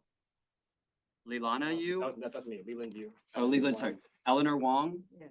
Okay, Eleanor, go. I'm not against open street, but one size does not fit all. I don't think some neighborhoods is good for open street. And like some areas that I live near Chinatown, the quality of life is very important. There are people who need to go to work, to take care of their children. Of course, everybody like parties, but I think they should have regulation, and also like he said about the traffic emergency, car, ambulance, those have to be taken consideration. So I believe that just like those e-bike, they need regulation and has to cater to the nature of that neighborhood. Let's say like a senior neighborhood, would you make so much noise around that area? So this is my concern. Thank you. Thank you. Okay, so thank you. So thank you for all of you coming out tonight. Really do appreciate it. So again, tonight, this is a joint meeting between the Transportation Committee and the SLA Committee. That's why there's so many people up on this table. So at this point, the public comment period is over. We're gonna take it back to the committee. And I'm just gonna have our committee members, I think we'll just start maybe on the left hand, just kind of run down if anyone wants to speak towards it. Now is your time to speak on the committee. Yeah, thank you everybody for showing up today. Obviously, this is like a very contentious but also passionate issue of the community. I also just want to remind everybody that this is the community, right? Like everybody here lives here, we all have a stake in this, so everybody's voices are heard, but nobody's coming at this from somewhere else. We are all part of this. I don't want to question any intentions at all. Everybody here who came in opposition, we hear you, I believe you. I walked out of my apartment on the way here and there was somebody urinating on my building, so I understand the frustrations, but I do want to point to one specific thing here that I've spent my career working in advocacy, organizing local community groups, all the way up to working for communications in the Senate, in the White House, in DC, community organizing for progressive groups for local candidates who were endorsed by the Working Families Party. There's an organization here that's been present in a lot of the communications, which is Neighbors on Canal. And I just want to point out, for me, as somebody professionally in this space of organizing, this is a group that I have not seen really list their membership anywhere. It's not a question of their organizing. The people here are real. The petition is real. I'm part of it. But it remains odd to me that I have not seen the membership.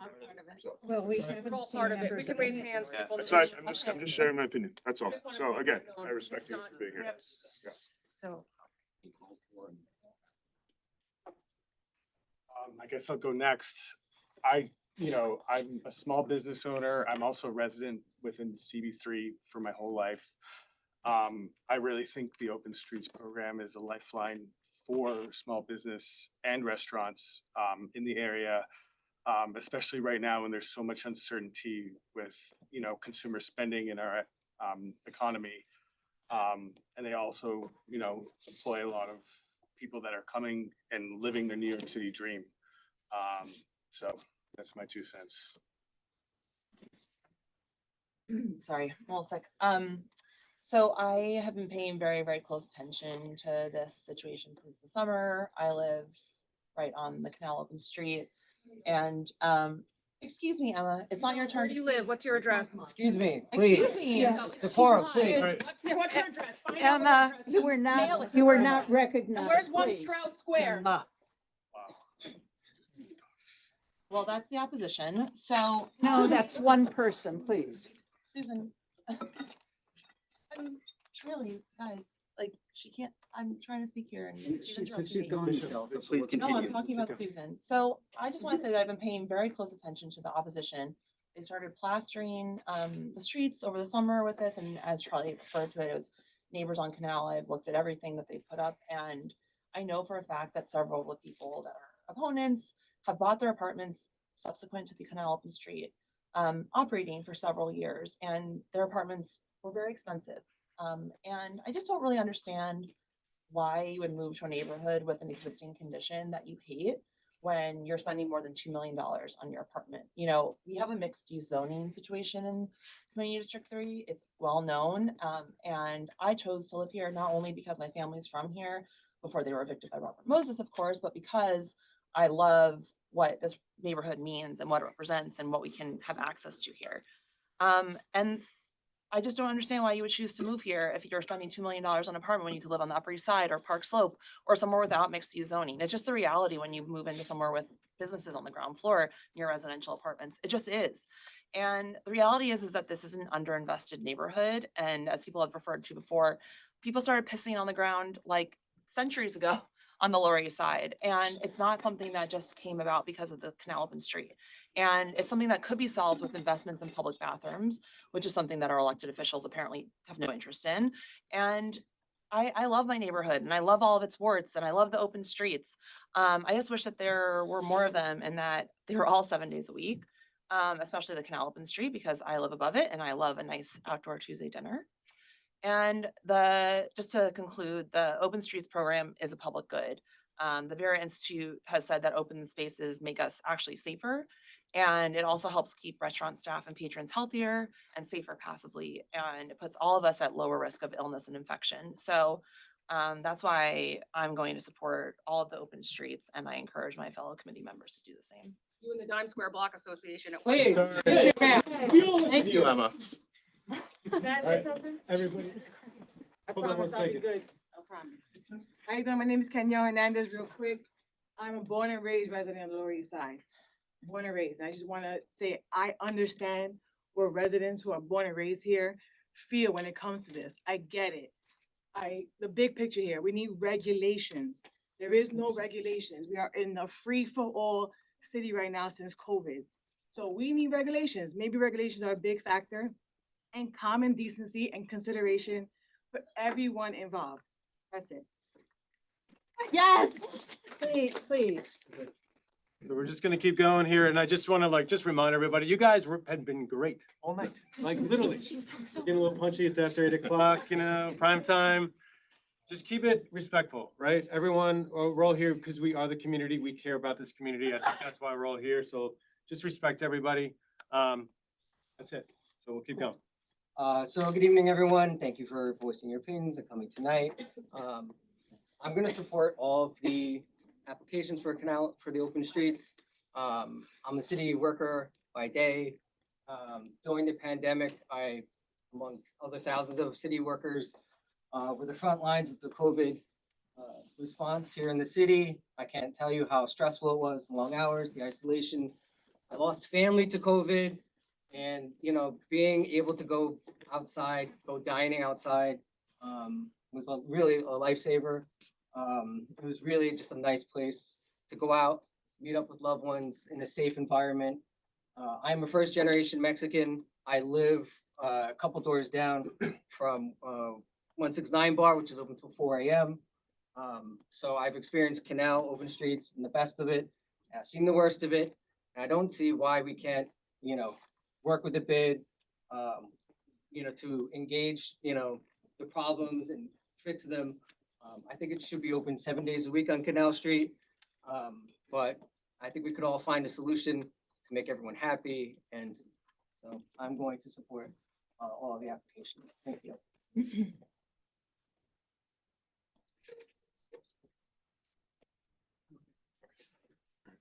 I'm just gonna pass it right down. Do you want to speak? I really just have one small thing to add is, again, I think most people here, even the people in opposition, most of them aren't opposed to the open street. It's simply with the Canal Street, which is what we're hearing the most concerns about, is one thing, it is the sheer size. Having 200 to 300 people in that small 2-block area, even if they're all being well behaved, it is a large group of people that is coming in. So I think, I'm not saying for or against anything, I'm just saying that is larger than any of the other open streets we have in the neighborhood. Even in terms of seating, it's just a large area.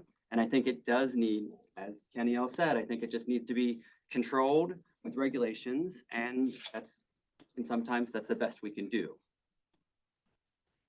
So there was a comment that was made further down the table about this is the community, except if you look around, you look at the demographics and this is not the community. This is not the entirety of the community. Especially, most of the comments here were about what's called Dime Square, and the demographics of that community are not reflected here. And that's missing. And what else is missing is respect and regulations. So I would just ask everybody, especially those in favor of the area around Dime Square, especially, check your privilege, understand your privilege, and let's remember those folks, whether they've lived there 2 months, 2 years, or 40 years, that they still deserve basic human rights to be able to sleep at night, to be able to step outside without having to step on vomit, urine or human feces, or broken bottles. It is a privilege that many in that community, in my community, that they don't have.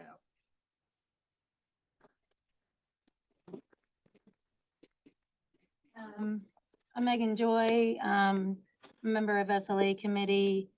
I'm also a bar owner in the Lower East Side. I'm also the chair of the Lower East Side Partnership. And what I'm hearing for a lot of people is that, you know, you're not completely against it. You're looking for some compromise. There has been compromise. There's been meetings upon meetings. The operators have already shaved off 7 weeks from their operating times. They've also cut the number of days from 7 days to 4 days. I know some people are looking for more cuts in the operating times, like bringing it from 10 o'clock up to 9 o'clock. I don't think that makes sense for when people are dining out. And that's where I'm gonna leave it. So I I have no problem with open streets as a concept, and I love most of them. When they become nightlife zones, then it's really become a different thing. It's nighttime vibrancy is different than daytime vibrancy. I do have concerns. I mean, I appreciate what's happened at Canal Square, the scaling back and so forth. But there are 2 others which have open hours as late as 11:45. Tim, yours are all closing by 10 p.m. Why and how does that work for you? Why do they close at 10 p.m.? Well, 10 p.m. is the hour that is commonly understood to be the hour that outdoor dining operations should cease. It is also the hour that an SLA application can be administratively approved for beer and wine. And so we find 10 p.m. to be a good time to essentially conclude those outdoor activities that allow the program, in our view, to be what it's supposed to be, which is there's activity outside on the street, and that activity is closed down, and then it starts up another day. Did I answer your question? Yes, you That's why did. we use 10 So, but the other 3 that are nightlife zones have later hours. 2 of them said that the businesses would close by 10 p.m. And they have closings of, I think it's 10:30 in Canal and 11 o'clock on St. Mark's. They need time to break down. How do you manage the breakdown time? So we are a business improvement district, so property owners pay an assessment, and we have a fully staffed operation, so we're able to better manage that activity. Okay, so then having breakdown time makes sense, but I am very concerned about the Rivington one, who wasn't even here, even though no one spoke, that it goes till 11:45. I think that's too late, and we should bring them to say 10:30 when we do pass a resolution. It's really bad. It's really bad to have. It's different when you live 1,000 feet away or 800 feet away and you're high up in the sky than if you live directly above a location. I think that we shouldn't be having activity until 11:45 on Rivington. And I also wonder if 11 p.m. if it could be brought down to 10:30 on St. Mark's Place. I believe that they've gotten better about shutting down the operations in the past year. Because we discussed this a while ago. I'm not positive, but I believe that that's the case. I no longer live around the corner, so I don't see it all the time. Yeah, I think I'm grateful to everyone who came to speak about this. There's a lot of different opinions about this clearly, and I think it's horrible what these noise complaints are, and I think that definitely needs to be regulated, but I also think that we're not totally debating about that. It's about whether we have the space available or whether we have it given to parking. And I don't know, I think that there definitely needs to be regulation on how loud a restaurant can be. But in the same way, we don't, like the other option is just having more space for parked cars. And that doesn't really seem like a solution. That doesn't help. It really hurts the community and the environment in a lot of ways. And people haven't really been saying that very much. But there's just like not, I don't know. I don't know what the alternative that's being proposed is. So there are definitely big problems with this in the sense of noise, but that can be dealt with in a kind of different way that doesn't require this. And we just need to, parking is not a solution to this problem, to the problems brought up either. Thank you. Yeah, I don't want to repeat what others were saying, but I will say, my name is Sean, by the way. I think it's important to remember that there's all different types of open streets, like not even the distinguishing outdoor dining and sidewalk cafes, but there's, open streets on corridors where we have restaurants and businesses. There's open streets around schools that are specifically for school programming, school communities. There's open streets that are community ran and driven, like Avenue B. We talked about, there's a whole array of different types of open streets. And I think, someone spoke earlier about how transformative open streets have been for New York City. The pandemic, one of the few silver linings that came out of that is that we had to be in community again. I grew up in New York City. I used the streets and the public space as my playground, as where I hung out with family, where I built with my community and had arguments with community and we were just in space together. And we finally got some of that back with the Open Streets program. Something that I think is also too important to remember is at a very critical point right now where, yes, the pandemic is not over, let's be clear, but also it's at a critical point where open street programming and the funding for open streets are at risk. Open streets might not exist in any form in a few years, and that would be really disastrous for our whole city. I know a lot of us are like, DOT, figure it out. And I'm not gonna take any pressure off of Kyle and DOT, but it's also the community that makes these things successful. When barriers are moved by someone who drove their car through, it's a community member coming back and taking that barrier and taking ownership of their community. When there's a restaurant acting out of business and a bad actor, it's not just showing up for this once a year when we're having a vote on this, but coming every single month to these transportation committee meetings and SLA meetings. These are open to the public every single month. A resolution could be made at any point. None of us are paid to be here. We're all volunteers, right? This is our community. We're gonna have disagreements on how we use our public space, what it looks like, but let's reclaim and reimagine what New York City looks like, especially the Lower East Side. This reimagining is not easy. It's gonna come with friction points, frustrations, anger, enjoyment, laughter. It's gonna have kids playing in the streets and at the same time, someone taking a piss on your plant. But we have to be able to come together as community and figure out resolutions that are gonna work for everyone and not dismiss a program that has been transformative for our city. I just want to get through everyone. She's not on a committee. Oh, yeah. So I just wanted to speak real quick first. It's just, again, really, I appreciate everyone coming out tonight. I think it is great. We do hold these meetings every night. SLA goes a lot later than transportation typically, so appreciate you guys coming out for 2 nights this month. I think this program for the Open Street program, especially in the Lower East Side, is that we don't have enough open space. We don't have as much open space as other communities around the city. This is an open street, an open space for our residents, for our kids. I'm raising 3 boys here in the Lower East Side, and having open streets is a place for them to go and do something where they don't have to worry about vehicles and cars. So again, closing those barricades, all those types of things, and our partners that make sure that those barricades are being closed is actually really important. Particular for Canal Street, and really all the other applicants is that I've seen the community board work with the applicants from Lower East Side Partnership, from Servos, from all of these applicants working, coming together and figuring out how to grow, right? Again, we all kind of like fell into COVID and we're falling out of it now, and maybe a little too fast. And so I think coming together and really trying to work it, and I think the plans that have come here that DOT and these applications of working through this over the past few months, since the end of last year, gets us to a place to like try again, see if it's improving, hold people responsible, and then see how it goes. And then really be part of it, be active on it.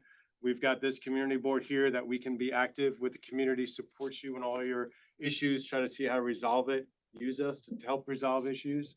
So I think that's really what I'm happy about, is that I really have seen things work to get us to a place that, it's a compromise for everyone. And again, not everyone's gonna be happy with those compromises, but let's try again and see if we've gotten better. So with that, I just want to turn it to Susan just for a minute. Yeah, first of all, last year, the committee voted in the resolution to extend Avenue B up to 14th Street on weekends while there was no other activity on Avenue B, and it worked.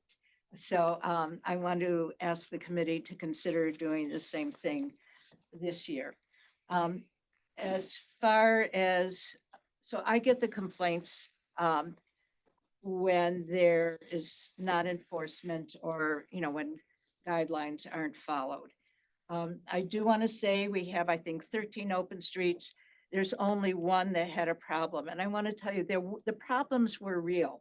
And I think Niles will, admit that, like when he said there was a learning curve. So that was then. There was a lot of, I'm going to say, productive and respectful collaboration with Niles, with the neighbors on Canal, as well as DOT and the police and the bid. Tim was there for most of it.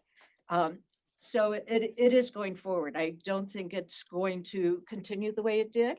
I will say to DOT, I don't think these problems would happen if there was enforcement.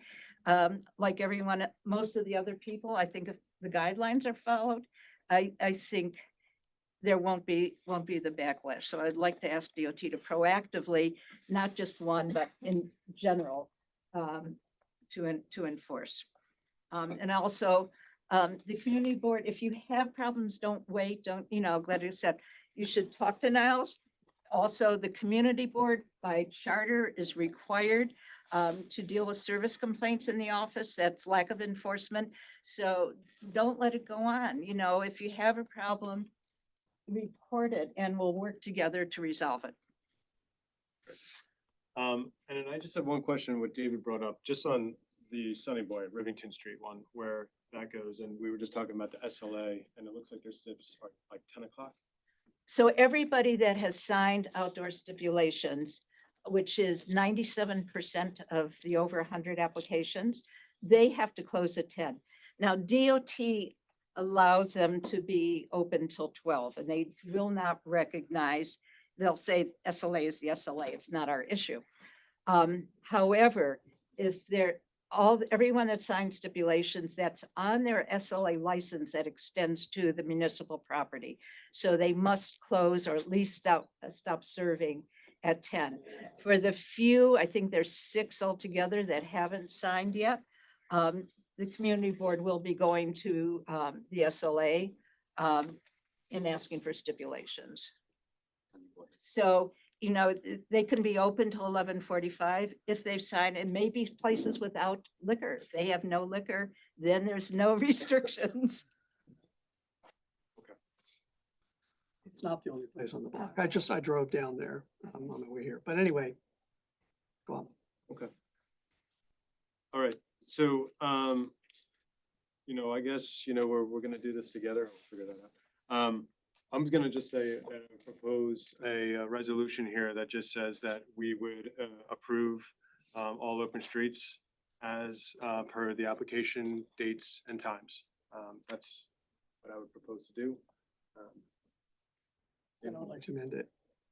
So to say that we want well, fill in the blank, 10:30 or 11, but we want the Rivington closure to be, I don't know, take your pick, either 10:30 or 11, in line with the agreed stipulations on outdoor liquor license use.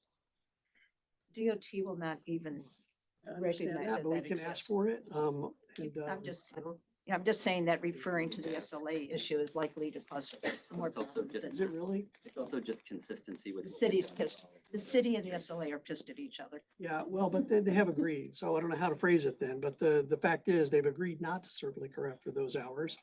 Having them be open is just tempting them to serve liquor outdoors. after hours. I mean, as we saw, you've gotten much better, but if we say you could be open till 11:45, they're gonna serve liquor until 11:45 until they get in trouble.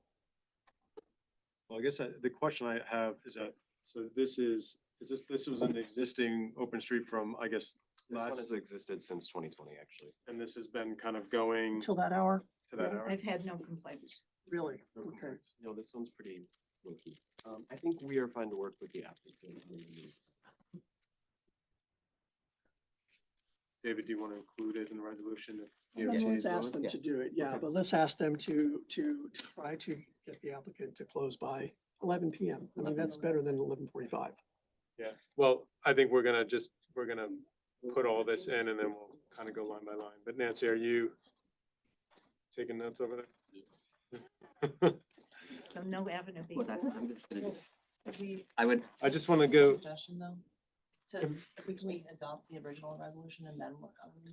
no, because I think it's just better just to kind of, But don't you Work. think that there might Is be there a people that vote down the resolution that you amendment? should put on so I that we think, can all well, the see? amendment process ought to be, The amendment takes precedence on the main motion, so someone needs to second the amendment and then we can debate it. And then once that's resolved, whether you reject it or accept it, you can go back to the main motion, which is Vinnie's proposal. But we'd like to see it. but I don't, you were just making a straw, you are making a motion. I'm not making a motion. I guess I was just trying to figure out from the committees, because we have two committees here, to kind of like feel it out and see where everyone is and then kind of go from there. Like, I don't want to make this harder than it needs to be, or we'll make it as hard as it needs to be. But I wanted to just see what the comfort level was in that first. So I kind of want to just continue this conversation just a little bit. Making an amendment? No, Well, So just if on yours- if what the yours- motion is going to be, I think Yeah. is what. If Vinnie your is suggestion of passing this all was not a motion, then No. we can take David's as the main motion that we're considering right now, which is to adopt it, to move the hours to lower. David will correct me if I'm wrong. But in question, were you making a motion, David? I think we were just discussing. if you're discussing it, then just discuss it. I That's just what I thought find we were that it's doing. much better, That's what, as Robert rules require, is to have a main motion at all times. You don't just discuss. I like You discussing. have a David. main motion. I and want you to make propose amendments Vinnie's to it. original one as the main So, motion. and that would Alright, make perfect so let sense. me, so let's go back, I guess, and so, because I do trust what you say, David. It's just more productive. Yeah, no, I to be understand. Ironing out and. I appreciate you keeping it Driving to straight here. resolution. So I guess I will make a motion that the resolution would just read, Nancy. And if you're able to put it up on the board Yes, or you're everybody not. should be able to see it for transparency. Yeah. Are you able to get, No, she's not. Are you, are you in? analyst or? Yeah, you have to be a. You want me to make you a co-host? Is that it? I didn't sign it. Are you? She's not, on- no, So so Nancy for- is not on the Zoom yet for everyone listening. Vinnie? You said no, I can make you earlier. Said everybody. What is? Okay, so that's what we're. Maybe you just.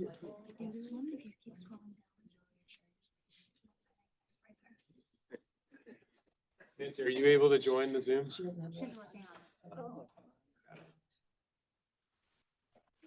So I'm just not clear. Are you asking me to make you a co-host so that you can No, share? she's not. She's Not not, online. she's not online. Oh, because connecting you know, yeah, she's never put in the ID. Can you, no one else has the, Are you able to connect Nancy or no? I'm working on it. she needs Okay, help she's with working it on She was not Okay. connected to Wi-Fi. because we're not on the internet. We have a hotspot. That's what the issue is. Yeah. Yeah. It's over there. There It's sitting over there. Be careful you don't sit on the hotspot. Let's do it this way, and then once Nancy, we can try to. we'll All figure right, this so out what just am I to- typing? So the motion, whatever, I wrote it down, sorry. Just Community Board 3 supports the open streets with days and hours listed below, and it would just be Supports the open streets,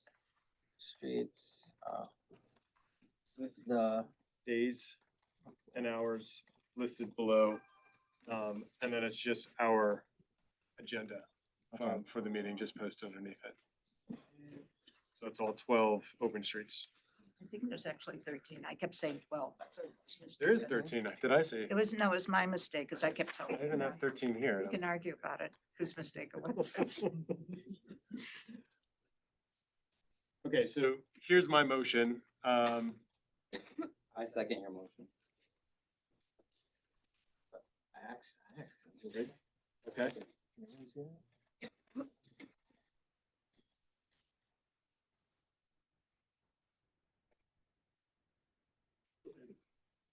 So David, I'll move that we modify part of that to say, with a few requested changes. So that would be a clause up in the introductory sentence, and then we would say below, maybe it's just gonna be one, but with requested changes. That we do request that DOT work with the applicant for the Rivington Street, open streets to close it by 11 PM. That need to be seconded. on Friday, and you want to say on Friday and Saturdays, because that's, Yeah, oh, sure, on Friday and Saturdays. It would have to be and then voted on. Could be done by. And that, or do we have to vote? You can do an amendment to an amendment as Because well. I would like to make an amendment to the original motion, not to David's amendment. That would be. No, no, no, we would- not to my amendment, No. then no. Because My we need to add amendment, Avenue you B can in. amend my amendment, period. okay, so then that would be your amendment. Now, we, Second. I second David's amendment. Now it can be debated. is that, It's up there. yeah, I request DOT work with the applicant for Rivington Street at a close by 11 PM on Friday and Saturdays. David, is that? Yeah, yes, on Fridays and Saturdays. That's what it 11 is. Oh, nice. Yeah. Unless there were other times. I I think think 11 was the other ones. Sounds good. Dustin second, okay. We have to wait. You can debate it now. Or take a vote if We nobody. could if you just don't sum want- it all together, ask for debate and a closure by saying, if there are no objections, and then you'll probably hear one. possibly. If there are no objections, I have an objection. Michelle? I just wanna, I don't know why we would make this, amendment when Susan has already said that there's been no complaints and, this is what DOT has recommended for this. If it's not a problem, I don't see what, I don't know what the principle is, I guess, to make it close by 11 PM. So I would vote against this amendment. So do we have to take a vote? You can call. All right, call vote. So, We are adding Avenue B though next. yes. So just a call to vote, for the amendment. Raise hands, who's in Yeah, favor? everyone raise hands if you're, in agreement with the amendment as proposed by David.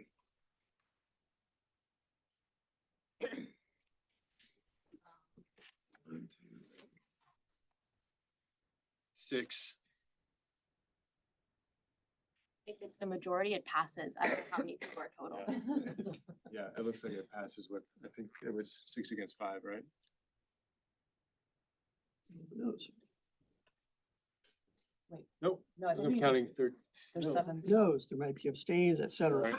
Yeah, I think we need to take a full vote. Let's just Do you wanna? Just take. No, it's not voting. All right, let's just do a vote of, starting with Nancy. No. No. Camille, sorry. Yes. No. No. No. No. Yes? Yes. Yes. Yes. Yes. No. No. Okay, so, it does fail with one nose. Okay. So Let's go back. So we are with the top again of, Community Board 3 supports the open streets with days and hours listed below, and then it's a copy of the agenda. And I would like to make an amendment to that would extend Avenue B to 14th Street as we did last year On weekends. on weekends. Yeah. Second. Can I suggest that you add to it the reasonings, which would allow for Additional programming. additional programming and foot traffic to benefit the businesses?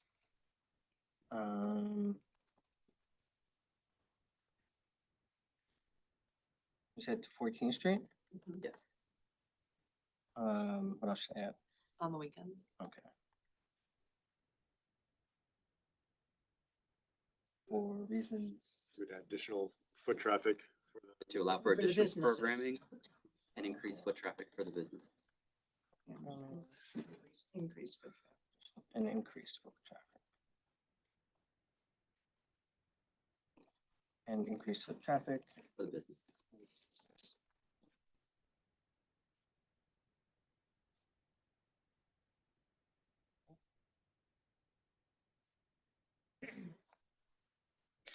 We want to debate this?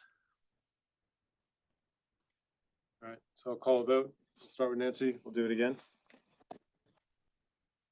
Yes. Yes. Yes. Yes. Yes. Yes. Yes. No. Yes. Yes. Yes. Yes. Okay, so it passes. So yes. Why don't you just go ahead and read out loud what we've got so far? Sure.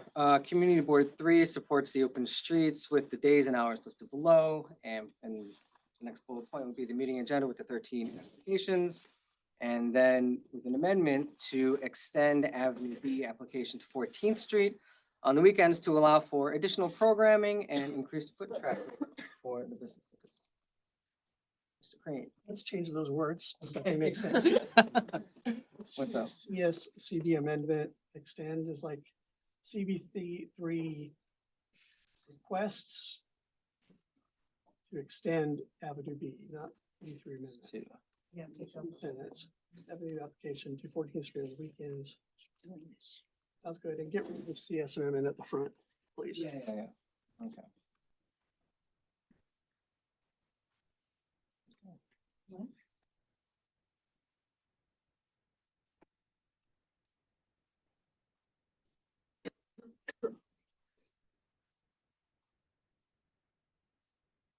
The language up here should be exactly what we intend to send to the agency, to the comma. Got it. So where you've got like a fill in. So I think you need where it says, with the days and hours below, with the one exception for 14th Street or something like that.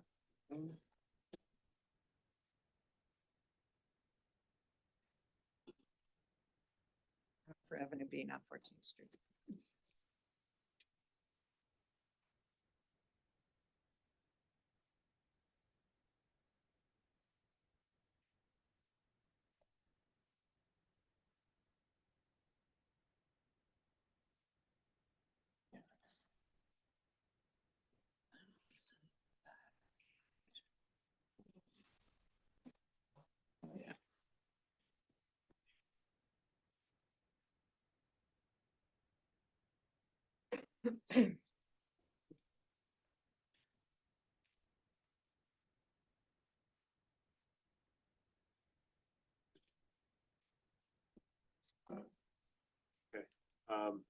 Why don't you go, just read it all over again, just Sure. for folks All who right. can't see. Community Board 3 supports the open streets with the days and hours listed below, with the one exception for Avenue B.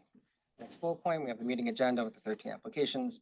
Next bullet point says CB3 request to extend the Avenue B application to 14th Street on the weekends to allow for additional programming and increased foot traffic for the businesses. Okay. Any other amendments? Let's take we can take a vote. Start with Nancy. Do you want me to do it? Yeah, actually, once you go due through. I have a question. I'm sorry, we're actually in a committee meeting right now. I apologize. Vincent Cerrito? Yeah, Yes. just Right, say, just for the orchard. Nancy Carl? Yes. Lee Berman? No. Solomon Bletcher? Yes. Sean Garcia? Yes. Charlie Golson? Yes. Michelle, hold on. Michelle Cooper Smith? Yes. Judge Eliel? Yes. Sherry Ryan? David Green? Yes. Yes. Clint? Yes. Stefan, Bollinger? Yes. Michael? Yes. Guillermo? Megan Joy? Yes, except for the Orchard Street applications where the Lower East Side Partnership is the agency involved in being present, not voting. As I'm chair of the board. If we can't separate them out, I'll just do present, not voting on the whole. No, you can just put that. We can do that. It's a deciding vote. It would be very difficult. I believe What? that technically she's sorry. the president on vote on all of it. What number is that on the? Sorry, Megan, can you repeat which one? I didn't get this. The Orchard Street applications where the Lower East Side Partnership is the sponsoring agency. All of the ones that have. Yes, all of those. I've got that list. Hold on. It's okay, I got it. You got it? Sandy. Thank you.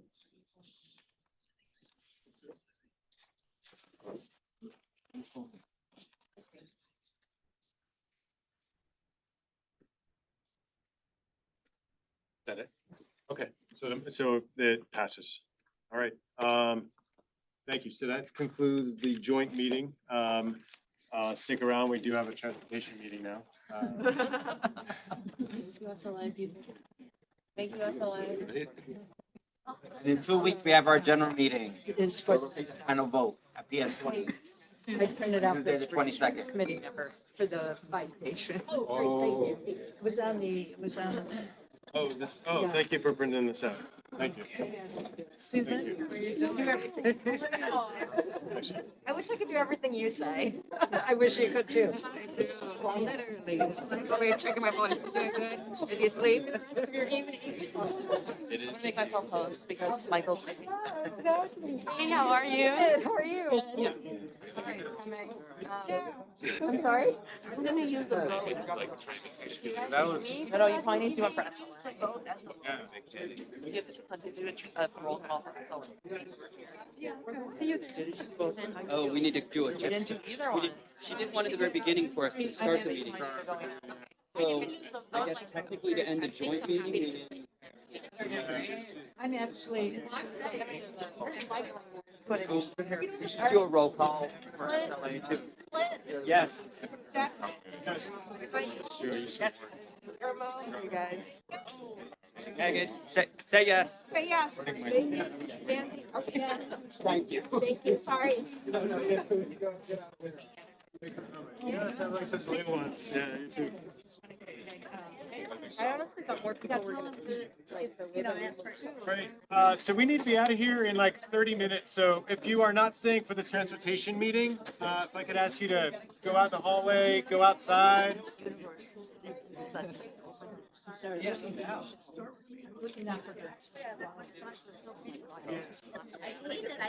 hate it so much.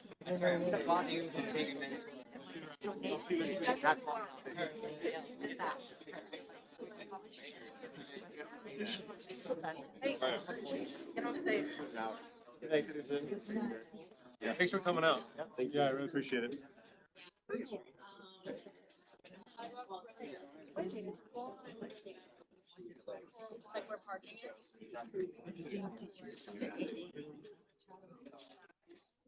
That's like what they have. so I think somebody should.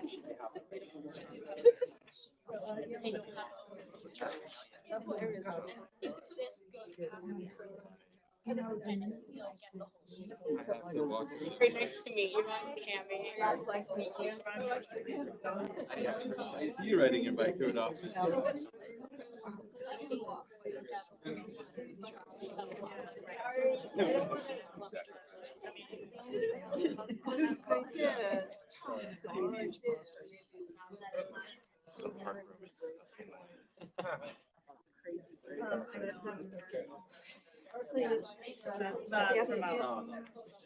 I'm sorry. No, your brother is available. I've been falling. Literally just gonna do maybe. And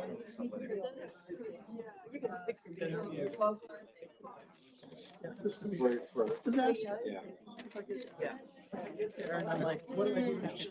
Even like I've driven through there and I'm just like. driving through, Okay, yeah. Yeah. I don't know.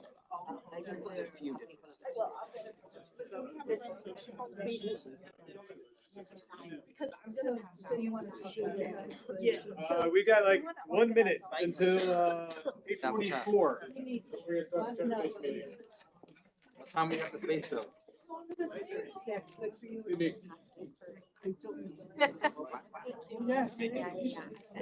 Sorry. Yeah. We have it by 9. Yeah, we're here. Yeah,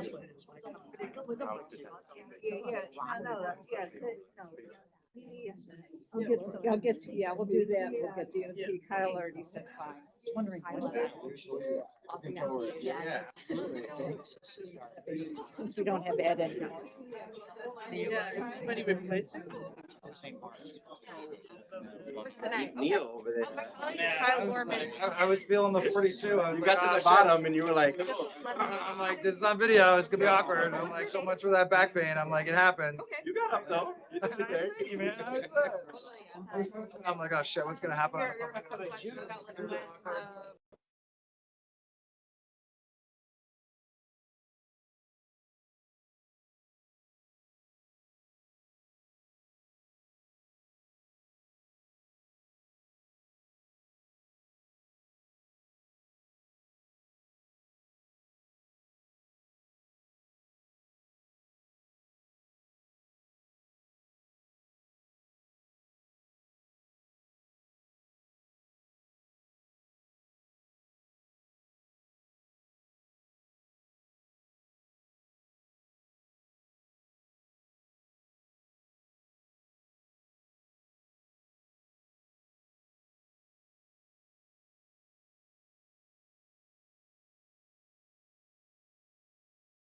Presentation meeting, I need you to go outside. Very nice meeting. Hi, everybody.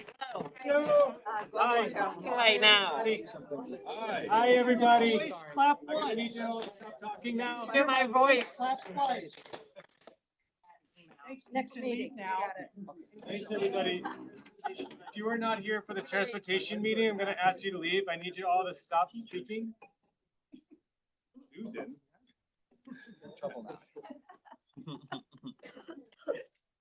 All right, so we have, this is the Transportation Committee meeting. We have one item from update on Park Row. I think you I think actually we have needed to to do a roll. call, Yeah, a roll call. You forgot to do it. Like, We did it actually after. Nancy, I need you to do a roll call. Do it in the beginning? Yeah, but now we have to do it again. It's a separate meeting. Oh, you're so lucky. Well, hold on. We should. Vincent Cerrito. Here? Nancy Kong here. Lee Berman. Here. Solomon Bletcher. Here.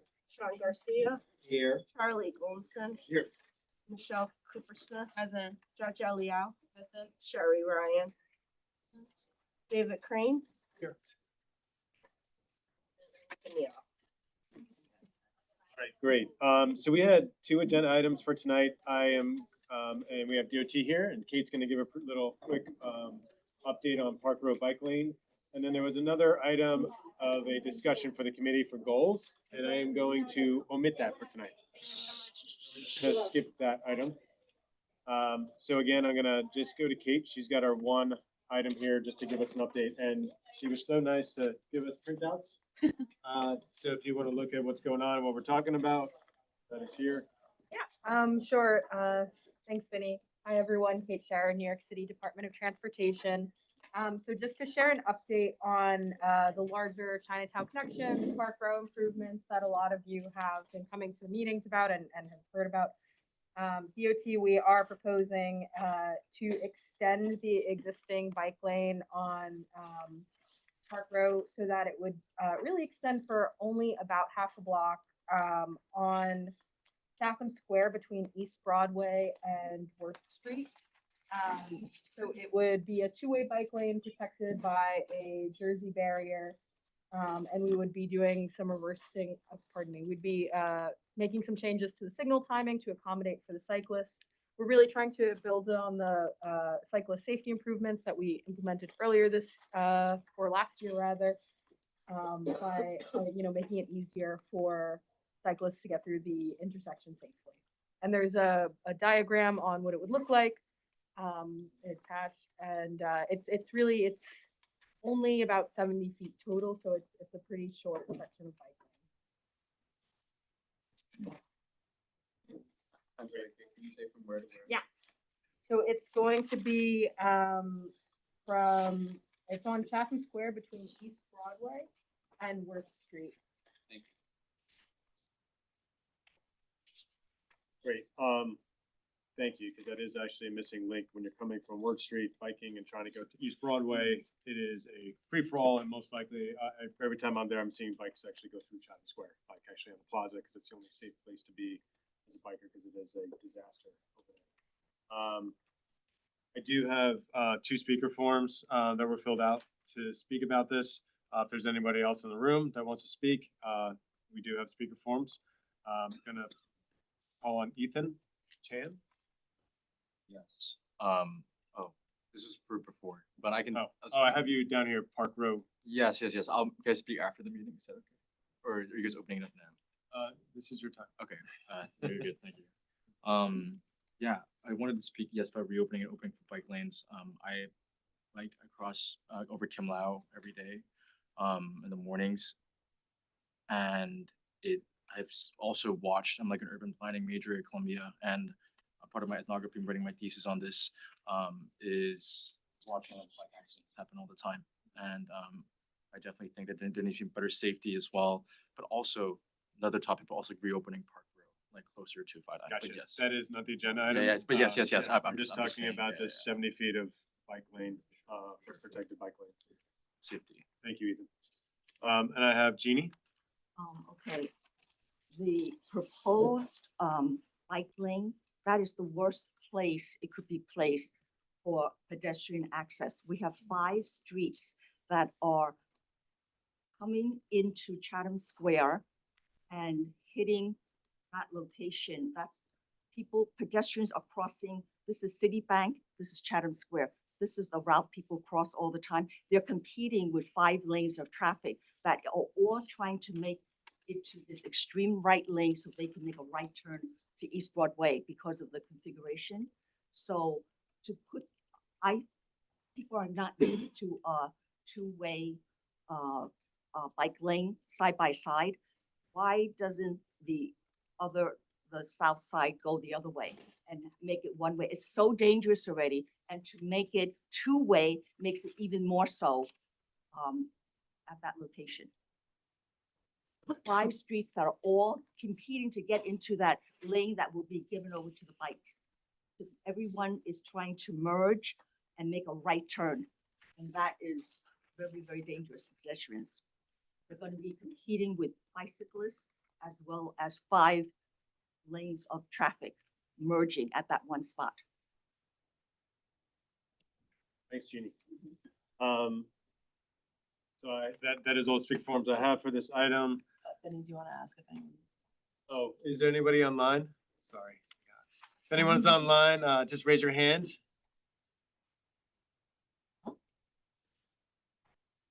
Okay, Rena wants to speak again. I will allow her to talk. Oh, nope, she put her hand down. Seems like there's nobody. Okay. All right, so. Oh, wait, I'm sorry. Okay. I think it went away again. I don't know what's going on. It's gone. Go ahead. Great. Can I ask one question? A Jersey barrier that's gonna be going here? Yeah. So is that gonna fit? I mean, is that gonna eliminate, that's very tight already over there? So, we have accounted for the size and it should fit there. Yeah, but do you have a more specific question? I was very concerned about that narrow street getting even narrower now. When Park Road is closed and everything's converging here, and now we're eliminating one of the lanes. That was one of the streets that was the east side's Broadway, bringing us to the front of City Hall. And now this little narrow, two lane where 5 streets merge there is gonna have a bike lane when it should be on the other side of the street. It was at one time on the other side of the street. 2-way bike lanes were on, different sides of the street. But the police moved it at some point. I think it should be returned to, going in the correct direction for safety's sake. I mean, the 2-way, bike lane is the standard design, but I'll take that feedback. Very unexpected down here. Very. Yeah, again, we wanted to build on the improvements from last year, and also cut down on the cyclist traffic going into cutting through the Kimlau Square and Chatham Square. That was a lot of the feedback we heard was, pedestrians in the plaza felt unsafe because partially part of because of the cyclists. And we're doing this in part to address that. Pedestrians are feeling very unsafe in this part of Park Road with 2-way I'm bike sorry, lanes. we're not speaking about that Park Row. This is just for the bike lane extension at Chatham Square. That's the agenda item. So I object, okay. If you would like to speak, we have speaker form for you to fill out. I just have a question. Sure. Going across to that narrow strip there that you planning the Jersey barriers, is there gonna be a bicycle light? Because I find that bikes just zip by and you have no idea they're coming, and then to have it 2 ways, and that's already a congested street where there are a lot of turns. They're turning from St. James Place, they're turning from Bowery into St. James Place, they're turning from Worth Street into Bowery. So it's very congested with a lot of turning, and if the bikers just go zipping by whenever they want, you're gonna definitely have accidents with cars and pedestrians. So right now there is not a signal planned for this stretch of the bike lane. Cyclists are expected to follow the traffic signals that are already on the road, but I understand the experiences that you and so many others have had. So I'll take that back, that request for signal there specifically for that. Thank you. Thank you. Incentive. I'm sorry, there is it's like, I know it's bureaucratic, but this is the way it rolls. I need you to, if you're gonna speak, you need to fill it out. So you don't need a Sorry. resolution? No. No, yeah, and I just want everyone to know here too, the agenda item is a discussion. We're not doing any resolution. We look at this as just a DOT doing their job, doing their work. This is just kind of notification to the community, just to make that clear. We are here to listen to the public and for DOT to be here, and Kate is a person that brings this stuff back, so we do appreciate Kate coming out. Can I ask a question? Yes, you're a board member, so we will allow that. So there are like traffic police there, are they still gonna be there for them, or, I mean, they're very helpful, cause. So NYPD is responsible for staffing that. DOT, we don't have traffic agents that go out and do enforcement. To my knowledge, they aren't making any staffing changes there, but it always depends on their capacity. Oh, yeah, they really help a lot. Otherwise, I agree. Never That's great. David. This could be a vast improvement for everybody. I go through this some regularity from East Broadway, either Worth or Park Road, both directions. Oh my goodness. Yeah, I've almost unmapped it from my head about how to get from here to there, because if I'm coming on East Broadway, it is terrifying. And I am not paying attention to pedestrians because I'm trying to avoid getting hit by cars. Because I have to swing out into Chatham Square and then swing back in to get onto Park Row. I don't do that. I do drive through Kimberly Square. It's one of the very few illegal motions that I take. I mean, most of the time I dismount my bike and walk, but not always. If there's not people there and I don't think I'm gonna hit them, so it's gonna be a vast improvement. If the existing design makes me do unsafe things, it is an unsafe design. This is gonna be great. I can now take a left off of East Broadway, and then I can wait at the light to go down Worth or to cross to Park Row. And in the other direction as well. I'm not really sure how I would continue if I wanted to go up. If I was coming down Park Road to get over to here, but there's a light and I think that that's less problematic than the nightmare which exists there today. So I think that this is going to be very helpful to everyone, including pedestrians, because it's so disorganized now. Yeah, and I just want to like add too, is that like, what's great is that we do have $50 million that, you know, is a project in design that's actually looking at this whole intersection, redoing it. So this is more of a safety improvement for the temporary being, but hopefully that the permanent capital project, the $50 million is gonna really make it safer for everyone. And just to underscore, like, I'm an old person with osteoporosis. I don't drive unsafely on that bike. I do when I hit Kimberly Square. Because it's safer. Speaking about folks with osteoporosis, that corner is in front of a north. That you have multiple housing developments there, and placing a two-way bike lane on that corner is, part of me, just insane.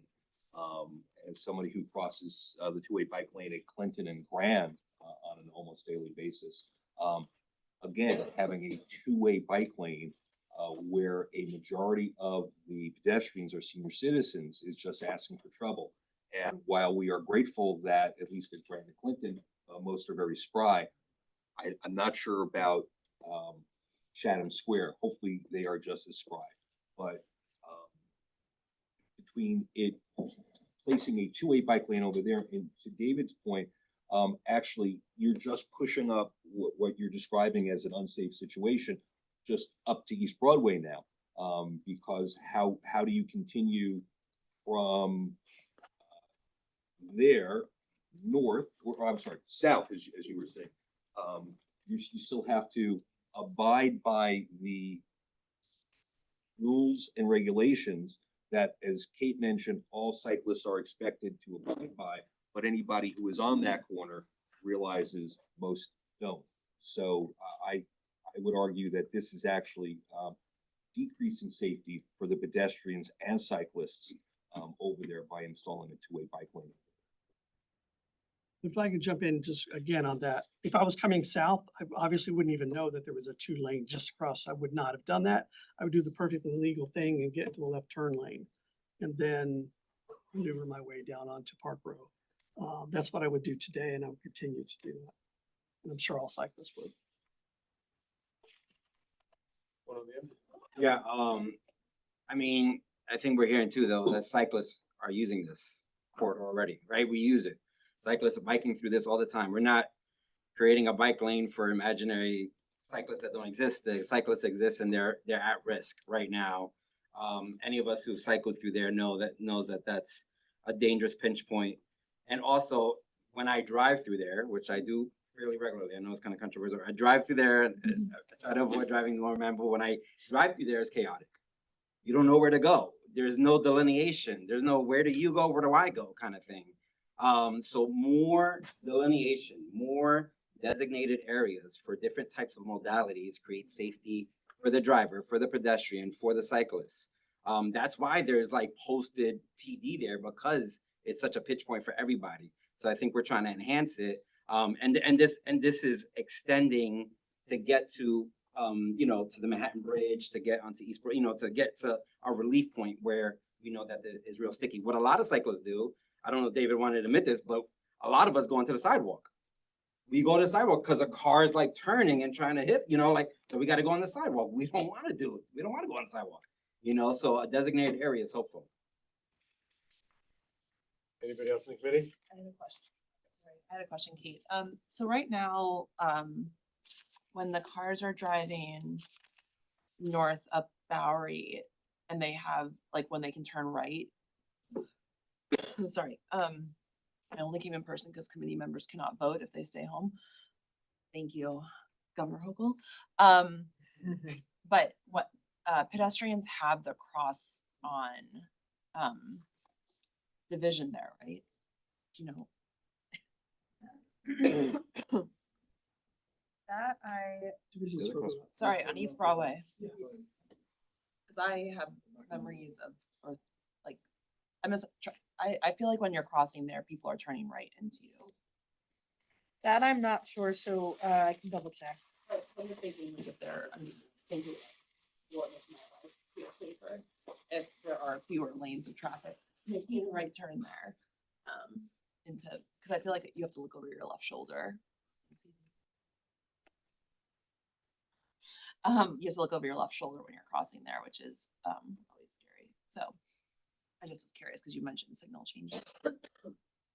I don't have that, but I can. Okay, thank you. You're crossing East Broadway. From Bowery onto East Broadway. Yeah. I'm sorry, we're gonna go to this individual over here. I think you did a sign up sheet, right? The residents of Chinatown unfortunately are not getting younger, aging population. So the bicycle lane is very dangerous for them.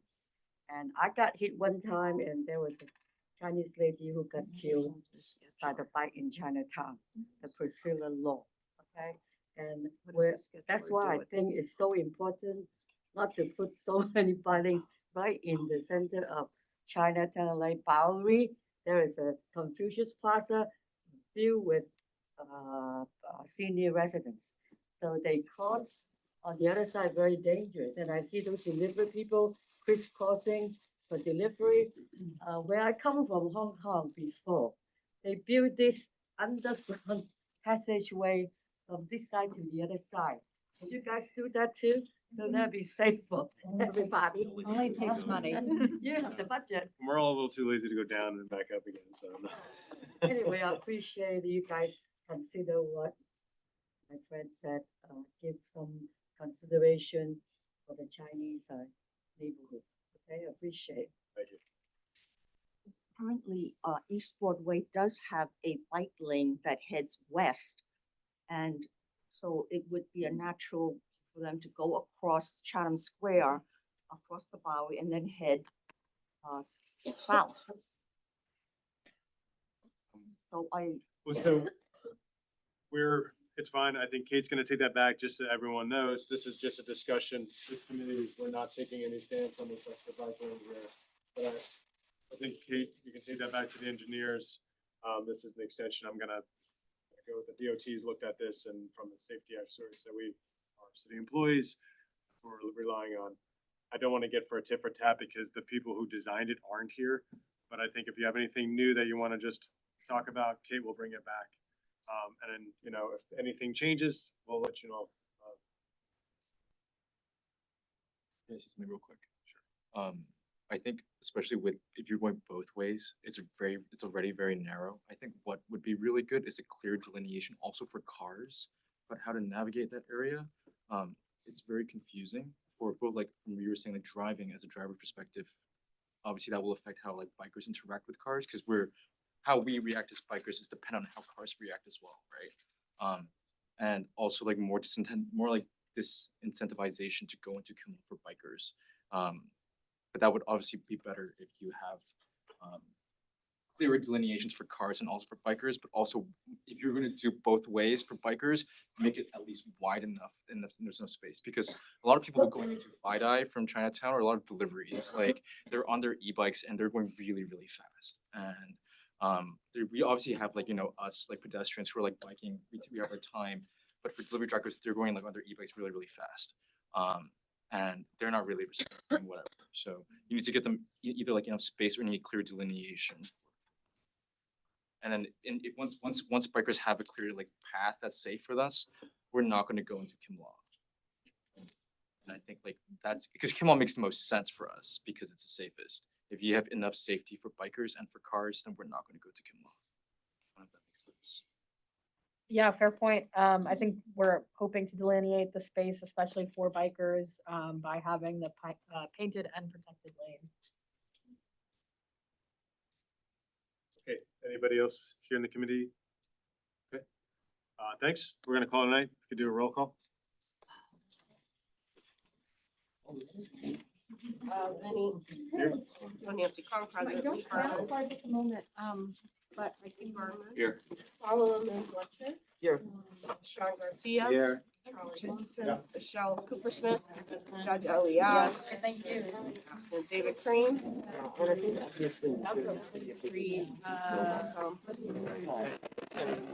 I am here, but I didn't hear my name. Did you get me present? Because I did. Why is that Nancy, like, very similar? It's over. Did you get me here because I didn't hear my name? You did, okay.